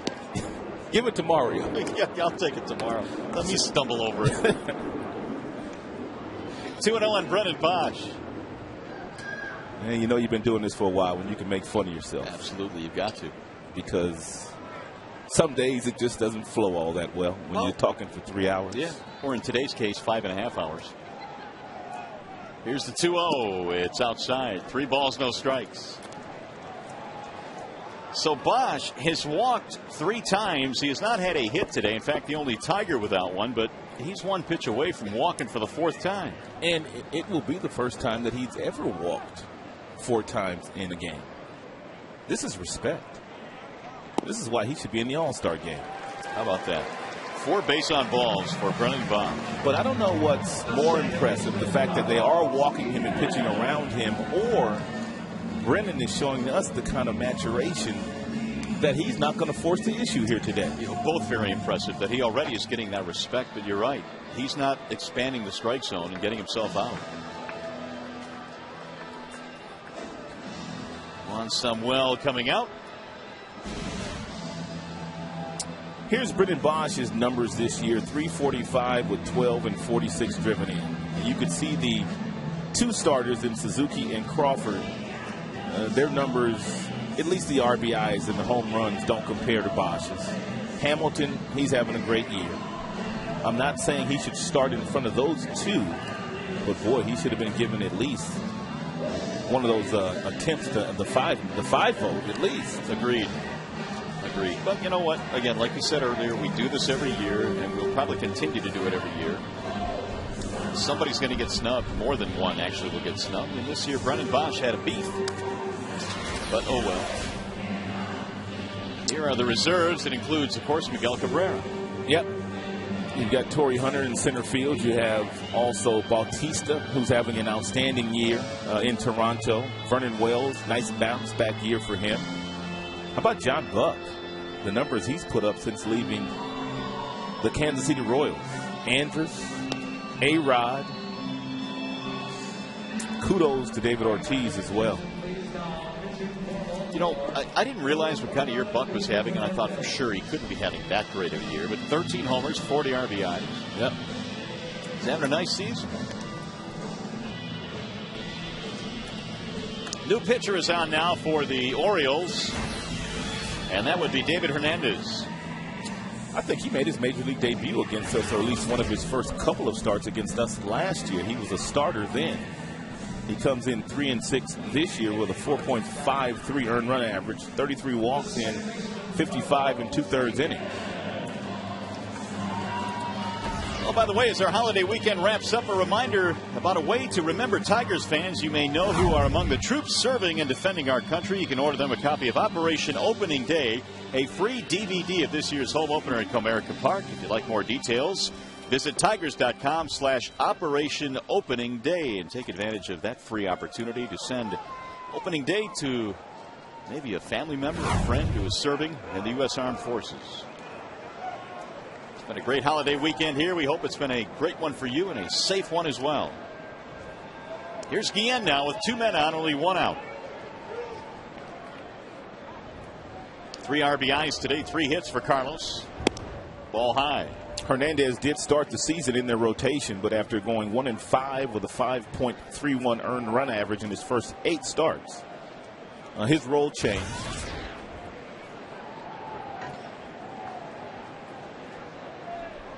His role right now is to keep this a 3-run game in the 7th inning. And he missed. 2-0. Tigers got a leadoff single from Maglio. He is at second base, and then the 1-out walk to Bosch.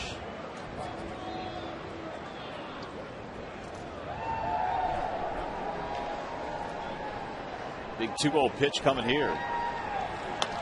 And he fouled it away. David Hernandez out of Sacramento, California. 4-10 last year. That was supposed to be a strength of this Baltimore Orioles team this year, the young rotation that they were boasting. A lot of young kids that were getting some time last year, and they felt like this was the year that they would grow up. And Brian Mattis is one of those left-handers that they have on their team, and he pitched a pretty good game yesterday against the Boston Red Sox. But by and large, none of those guys have really stepped up and pitched the way they thought they were going to pitch when the season started. Well, Arrieta's ERA is almost 6. It's way high, and there's another walk, and that's going to load the bases.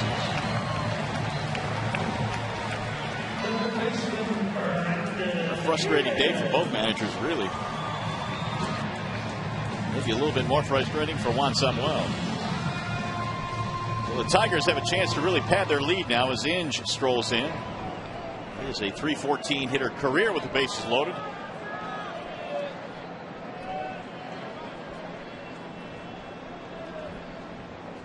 Breaking ball almost hit him. 1-0 on Brandon. They are full with Tigers. Ordonez, Bosch, and Guillen.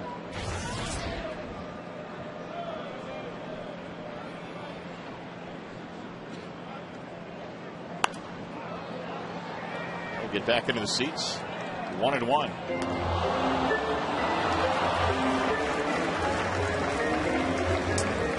But noticing Bosch at second base, what he does is he takes a look at the second baseman to see where he's playing.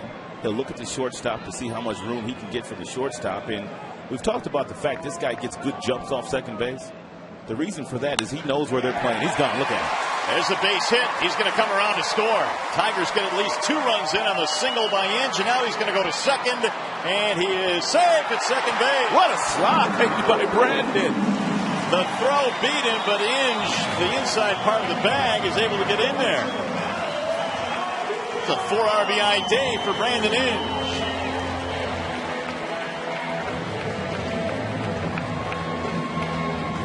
Take a look at Brennan here. I mean, as soon as this ball is hit, he's off and running. He knew where the shortstop was. That ball's on the line, and you're talking freeze.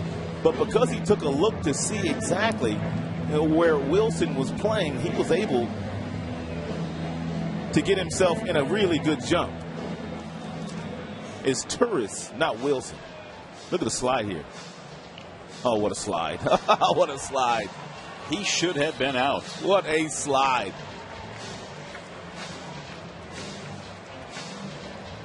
Oh, Exmo. Second double of the day for Brandon, which leaves him 6 short of 200 in his career. And the Tigers now lead by 5. Infield coming in as Alex Avila stands in. Still only 1 out. That was the third base umpire, Angel Hernandez, making. Is he at third today? No, he's at second. They switched him. Dan Bellino is at third. Hernandez at second. Good call by Angel Hernandez, nonetheless. Popped him up. Left side of the infield. Who's going to get it?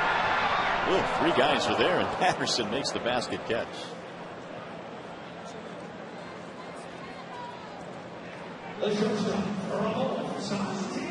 The slide was so impressive, we want to show it to you once again. Ball beats him there, and he's just waiting for him. And a little courtesy tag. In sees and knows he's out. Reaches around with the left hand, and not only that, able to keep the left hand on the bag. And look at Angel. That's a good call. Yeah, and give the umpire some credit there, because a lot of times when the ball beats the runner to the bag with that much time, you'll see the out call. There's the ball low, 1-0, but Hernandez saw the whole play, waited, and made the correct call. So Inge now with a 4 RBI day, a 3-hit day. 17 Tigers hits. Brennan Bosch has walked 4 times and scored 3 runs. There's a lot of credit to go around today. Bosch has had a big game. Inge, Guillen, Cabrera, 2 big early hits, a couple of RBIs. Damon, 3 hits. Into the glove for strike 2. Santiago with a 1-for-4 afternoon. Bunt single.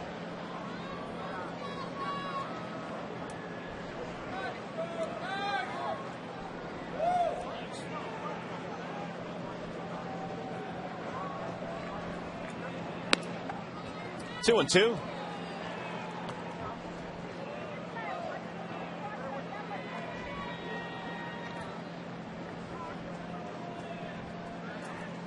Juan Samuel has had to dip into that bullpen quite a bit here today. And they just left Boston, and you know you can get stressed out in Boston with that offense they got. Swing and a miss. Santiago is down on strikes to end the inning. So the Tigers get 2 more. Inge with a double. And doing the little things are the Tigers today, building a 12-7 lead.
was played with his size and his power and his mobility. And not only defensively, but offensively, he was absolutely sensational. And Ripken, of course, the record for consecutive games played. I was fortunate enough to be there the night he broke that record. We were doing a game that was against the Angels. And what a night that was. A memorable night in Baltimore. Great player. They stopped the game for about 30 minutes or so? They did, yeah, boy. Once it became official in the middle of the 5th inning, he did his little victory tour around the warning track. I dropped a couple tears that night, for sure. And anybody watching that had to drop a couple tears. It was special. Very emotional night. In fact, they called it Streak Week, where he was approaching it the entire week. So you look at the numbers on Phil Cope, the new pitcher. He's been streaking. He's got 5 wins, no losses, sub-3 ERA. Takes the baseball every single day. Cesar Izturis is leading it off here in the 8th. 12-7 Tigers lead, trying to take game 1 and continue to play good baseball here on this homestand. Trying to get another home victory. Would be their 28th if they can hold on. That's fouled away. 1 ball, 2 strikes on Izturis, who singled in a run back in the 2nd.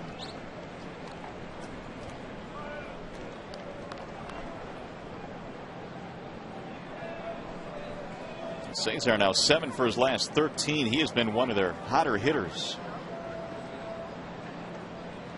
The 1-2. And again, back out of play. He's a nice defender as well. He can really play that shortstop position.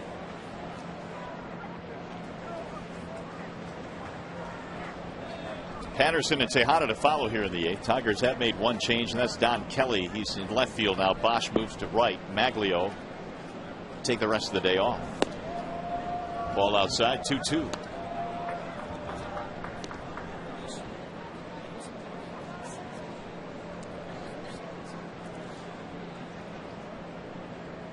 As Jim likes to do very often, late in a game with a lead, he'll bring Kelly in for defensive purposes. Strike called on the outer edge. 1 away. Well, we told you Cal was a great player back in '91, his MVP season. These are the numbers he got off to on the right, and compare them to the numbers that Miguel Cabrera has put up this year through 77 games. Very impressive. Miguel Cabrera most definitely is in that MVP conversation as we speak, with the damage he's done this year. Wave and a miss by Patterson. Not only that, he's in that Triple Crown conversation, is Cabrera, which really hasn't been done in a long time. More homers, more runs, more RBIs than Ripken had at this point through 77 games in 1991. A lot of movement on that pitch, and he had Patterson buckling his knees. He's got that good breaking ball today. He froze Izturis on 1 for strike 3, and he froze Patterson there.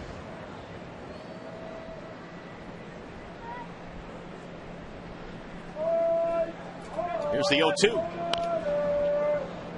Cued off the end of the bat, but foul. I like the way that ends just continue to come after that ball. When a ball is cued like that off the end of the bat, as you start to approach it, you don't know whether it's going to roll back fair or not. Inge approached this ball like it was going to be a fair ball. Look at it. He never gave up on it, and he made sure he got it in foul territory. But the reason why he came so aggressively is because of the spin that was on the baseball.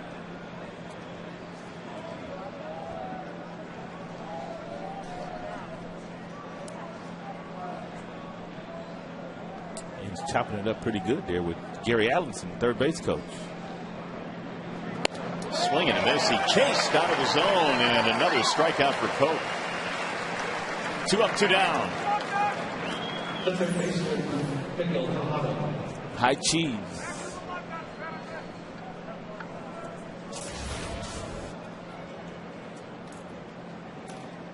Tejada has an RBI in this one. Perry came on and pitched a scoreless 7th. And now Cope trying to do the same here in the 8th.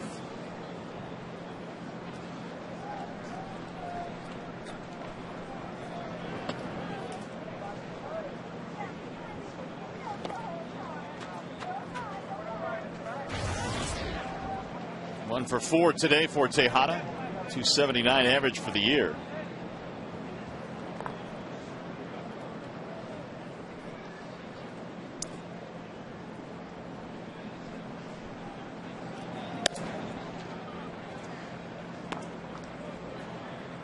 The 12 runs for the Tigers in this game does tie a season high.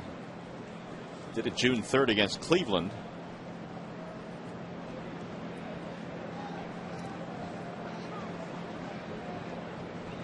Now the 2-0. There was a time when the shortstop position boasted some of the best athletes in either league. And Tejada was a star shortstop in Oakland. You had Jeter, you had Nomar, you had A-Rod. Cal was at the back end of his career. But the shortstop position has changed a lot over the years. Those guys were hitting 20, 25, 30 home runs a year, driving in 100 runs. The only shortstop these days that are putting up those kind of numbers is a guy, I think, in Florida, Hanley Ramirez.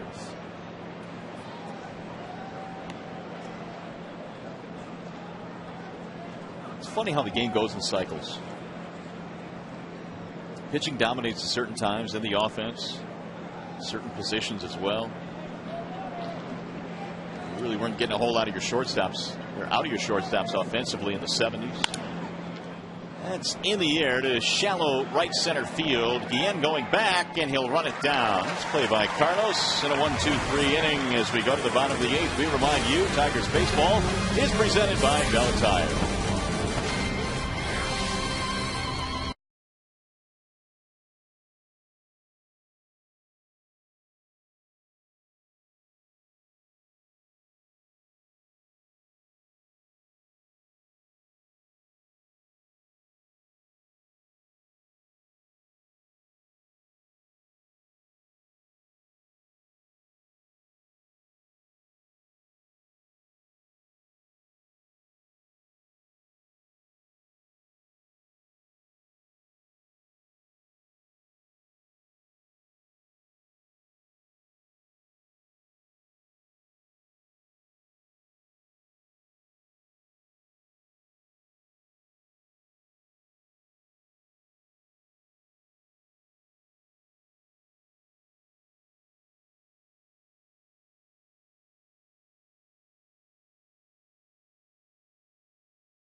Inning here at Comerica Park. Game 1 in this 3-game set between these two teams, and it's Jackson leading it off here in the 8th inning. Top of the order, Jackson, Damon, and Ordonez.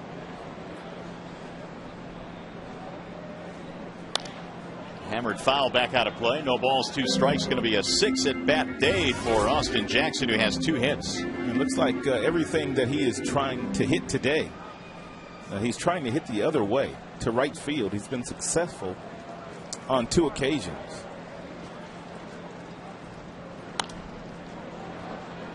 That's a pretty firm fastball right there by Hernandez at 95 up in the zone that Jackson was able to get a piece of. And you can kind of see why they like Hernandez, even though he's pitching in the bullpen these days. Mid-90s fastball, real nice depth with his breaking ball. Look at that. Jackson is out. A 12-mile-per-hour differential between the last 2 pitches. Well, join us again tomorrow. Game 2 in this series against the O's. Coverage begins at 6:30 with Tigers Live, followed by the game at 7. It is presented to you by Bell Tire on Fox Sports Detroit and Fox Sports Detroit HD. Jake Arrieta and Armando Galarraga. Your pitching matchup tomorrow. Make your plans to tune us in. Here's Johnny Damon again, another crack at getting his 2,500th hit. 2 singles and a double today for Damon.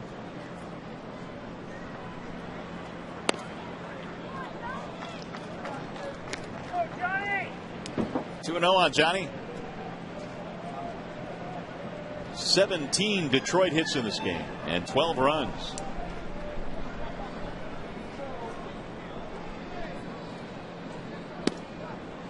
Two and one.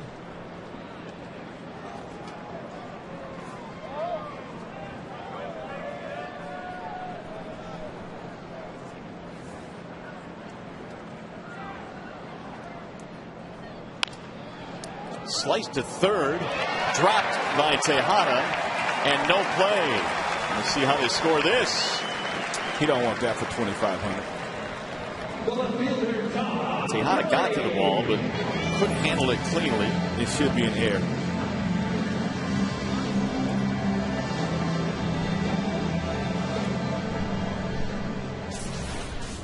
So the Tigers get a 1-out base runner, still waiting on the ruling.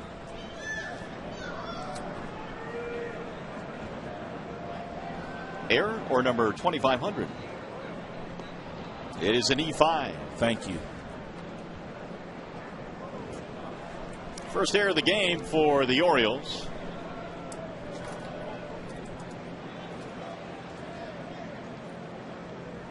Here's Don Kelly. This is his first at bat of the game.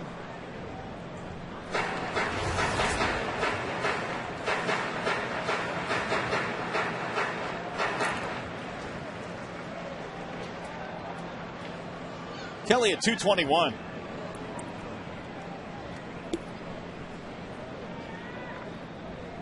Here's the 0-1.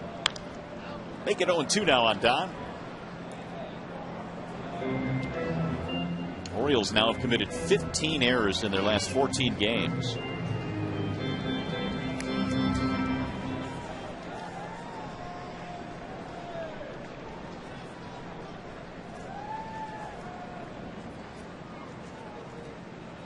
There's the 0-2. 1 ball and 2 strikes on Kelly. Tigers no longer have committed the most errors in the American League. In fact, a couple of teams are ahead of them now. Cleveland, they've committed the most.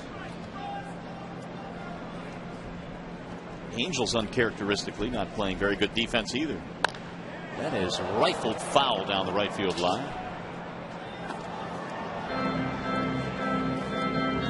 1-2 on Kelly.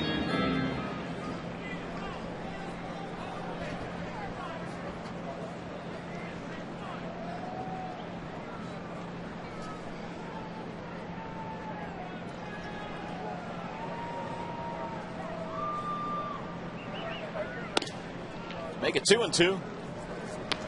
Orioles will have Markakis, Wigginton, and Jones. They're 3, 4, and 5 hitters when we get to the 9th inning. Tigers right now enjoying a 5-run lead.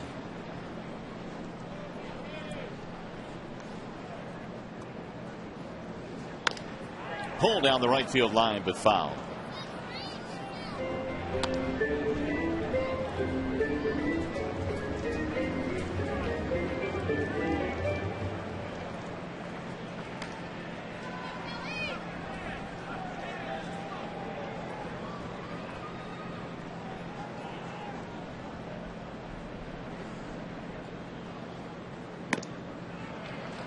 So now the count goes to 3-2. Kelly has worked it into his favor.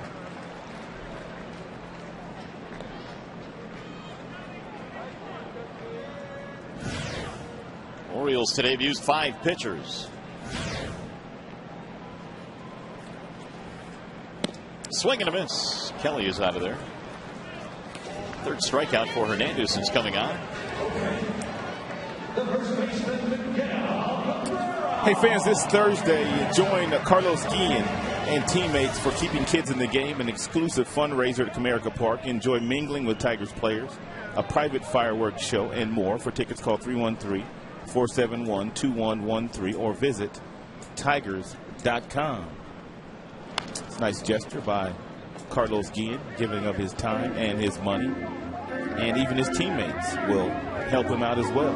Carlos has always been very giving since joining the Tigers. In fact, most of the Tigers are. They have a lot of instances in which they have helped out the community here. Some publicized, some not so publicized.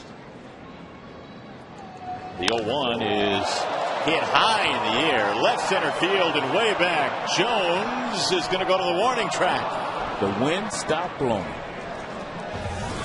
And the inning is over. We go to the ninth. 12-7 Detroit.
Run spread as we go to the ninth inning here at Comerica.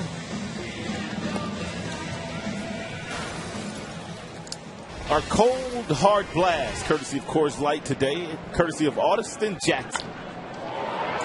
Triple in the right center field gap. One of the many, many hits Tigers have put on the board today. To be exact, 17. The Tigers rolling out the offense today in a long, long afternoon of baseball here, but hopefully it'll result in a Tigers victory. 3 more outs to get. Although it's the middle of their lineup, Jose Valverde is in. And Nick Markakis leads it off.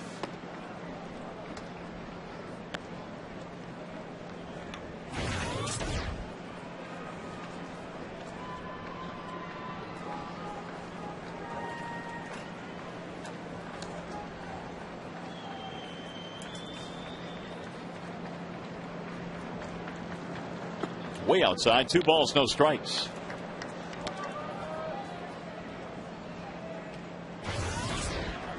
Valverde last pitched on the 3rd against Seattle a couple of days ago, and he needed some work there because he hadn't worked in a little bit. He'll be an all-star.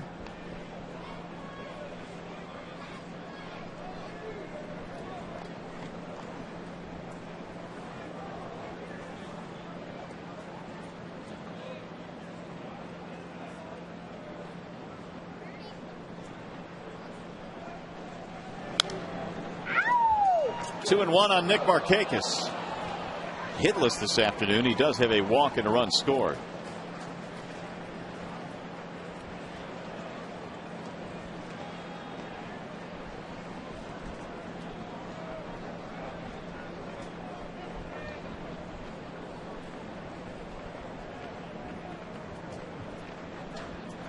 Now the 2-1. 3 balls and 1 strike. be the second All-Star appearance for Valverde. He was also a member of the All-Star team in the National League in '07.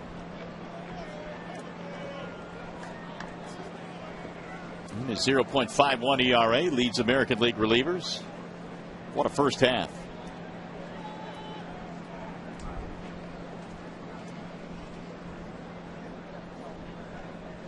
He walked him. Leadoff man is on. Markakis aboard. The designated hitter, Ty Wigginton.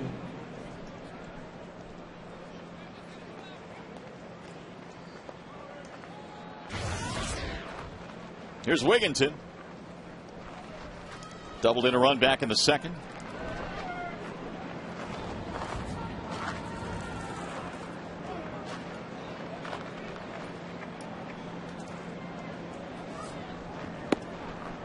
And Valverde missing again, 1-0. Valverde, when he starts to miss with his fastball, and he has not had good command with his fastball here in the ninth inning, he usually goes to a split-fingered fastball pitch. And he can usually throw a strike with that pitch whenever he wants to.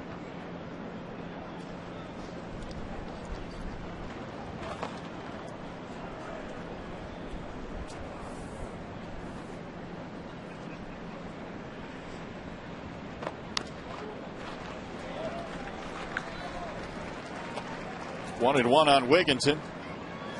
A couple of All-Stars facing each other here. Of course, they'll be on the same team in Anaheim. Wigginton for the Orioles and Valverde for the Tigers. More than likely, Wigginton will not be in this Baltimore Orioles uniform the remainder of the year. His name continues to come up in trade talks. A nice piece, having a good year on a team that's not really going anywhere. And if you can get a prospect back in return, you'd move a guy like Wigginton. When do you think the trading is going to start to pick up? I think it's going to start soon. It always starts soon. It's been a little sooner these last few years because there's not that many guys out there and teams that are in contention. You don't want to wait around too long. There's a base hit to right field, and Markakis will go to second and stop there. I know Jack Zarenczik's phone, the general manager of the Seattle Mariners, is ringing off the hook. There are a lot of teams that have interest in Cliff Lee, and I think the team that offers the best package the soonest is going to get Cliff Lee. Well, we know this will have to be an impressive package. Meanwhile, Valverde now gets a visit from Rick Knapp. So with 2 on, nobody out, Adam Jones will step in. That hit was the 12th of the afternoon for Baltimore. The Tigers have 17 hits. And tomorrow in Game 2, it's Galarraga at Arrieta. Here's Jones.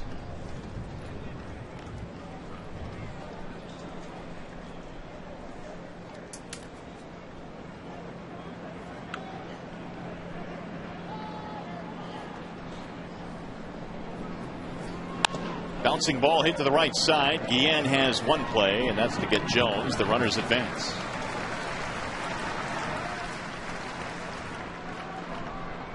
The catcher, Matt Weavers.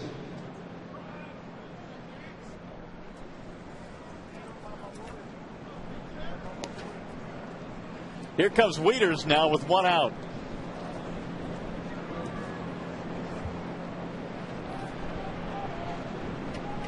Just in case Enrique Gonzalez is starting to warm up in the Detroit bullpen.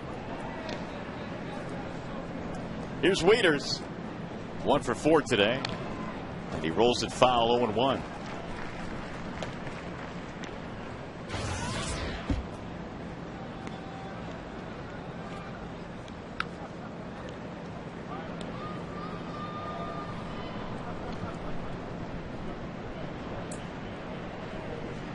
Orioles got 1 run in the first, 5 in the second, and 1 in the third. They have not scored since. Tigers have been piling him up, though, on the scoreboard, and there you go. They have just scored again. A base hit to center field. This is going to get 2 runs in. So Wieters with a 2-run single. And now all of a sudden it's getting interesting. 12-9.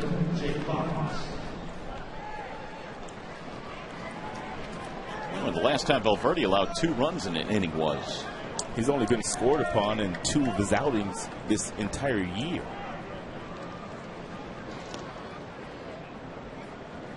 Well, not quite as comfortable as it was at the start of this inning. And here is Jake Fox. 12-9 game. That is their 13th hit. Leaders now with 28 RBIs. 0-1 on Fox. He's got a homer today. Homer and a single. 2 runs scored.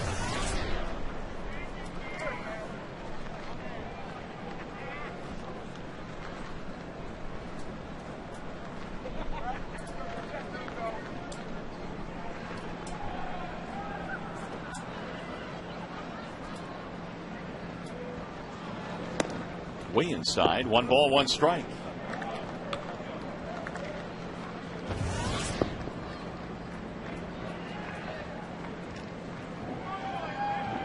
Inning opened up with a walk to Markakis, a single by Wigginton. 1 out later, a 2-run hit by Wieters.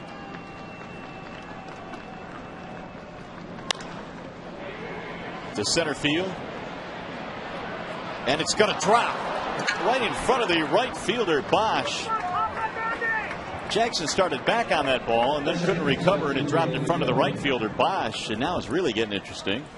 This is the first game that I can remember this year when Valverde had come into a game and a save not been in line, and that he has struggled a little bit.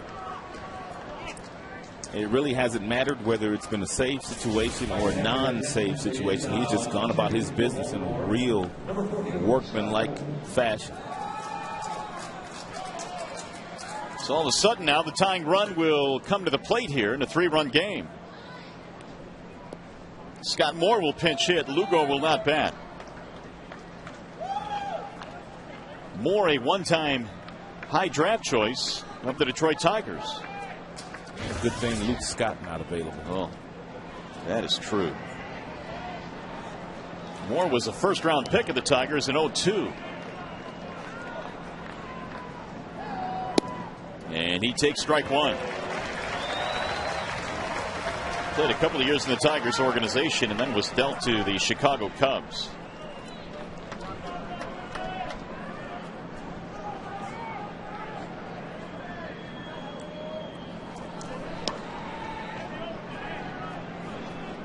Here's the 0-1. Big swing, 0-2 on Scott Moore.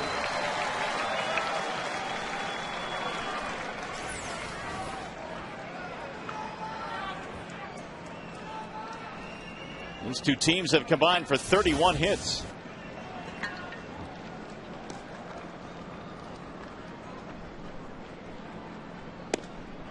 That one just missed.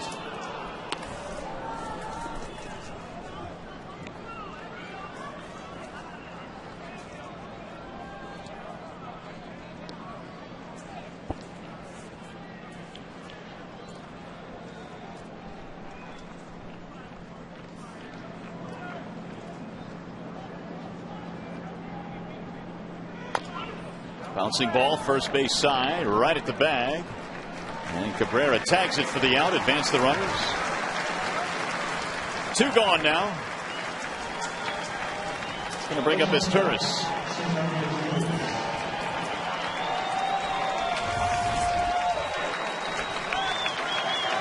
One more out to get. And a crowd of 26,000 plus coming to its feet.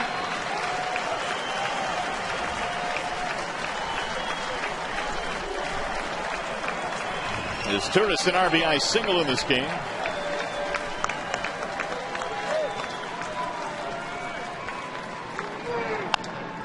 Popped him up. Should do it. Santiago to the grass. And a long day of baseball ends in a Tigers win. 2 runs in the 9th, but not enough for the Orioles. The Tigers win this one here this afternoon by a score of 12-9.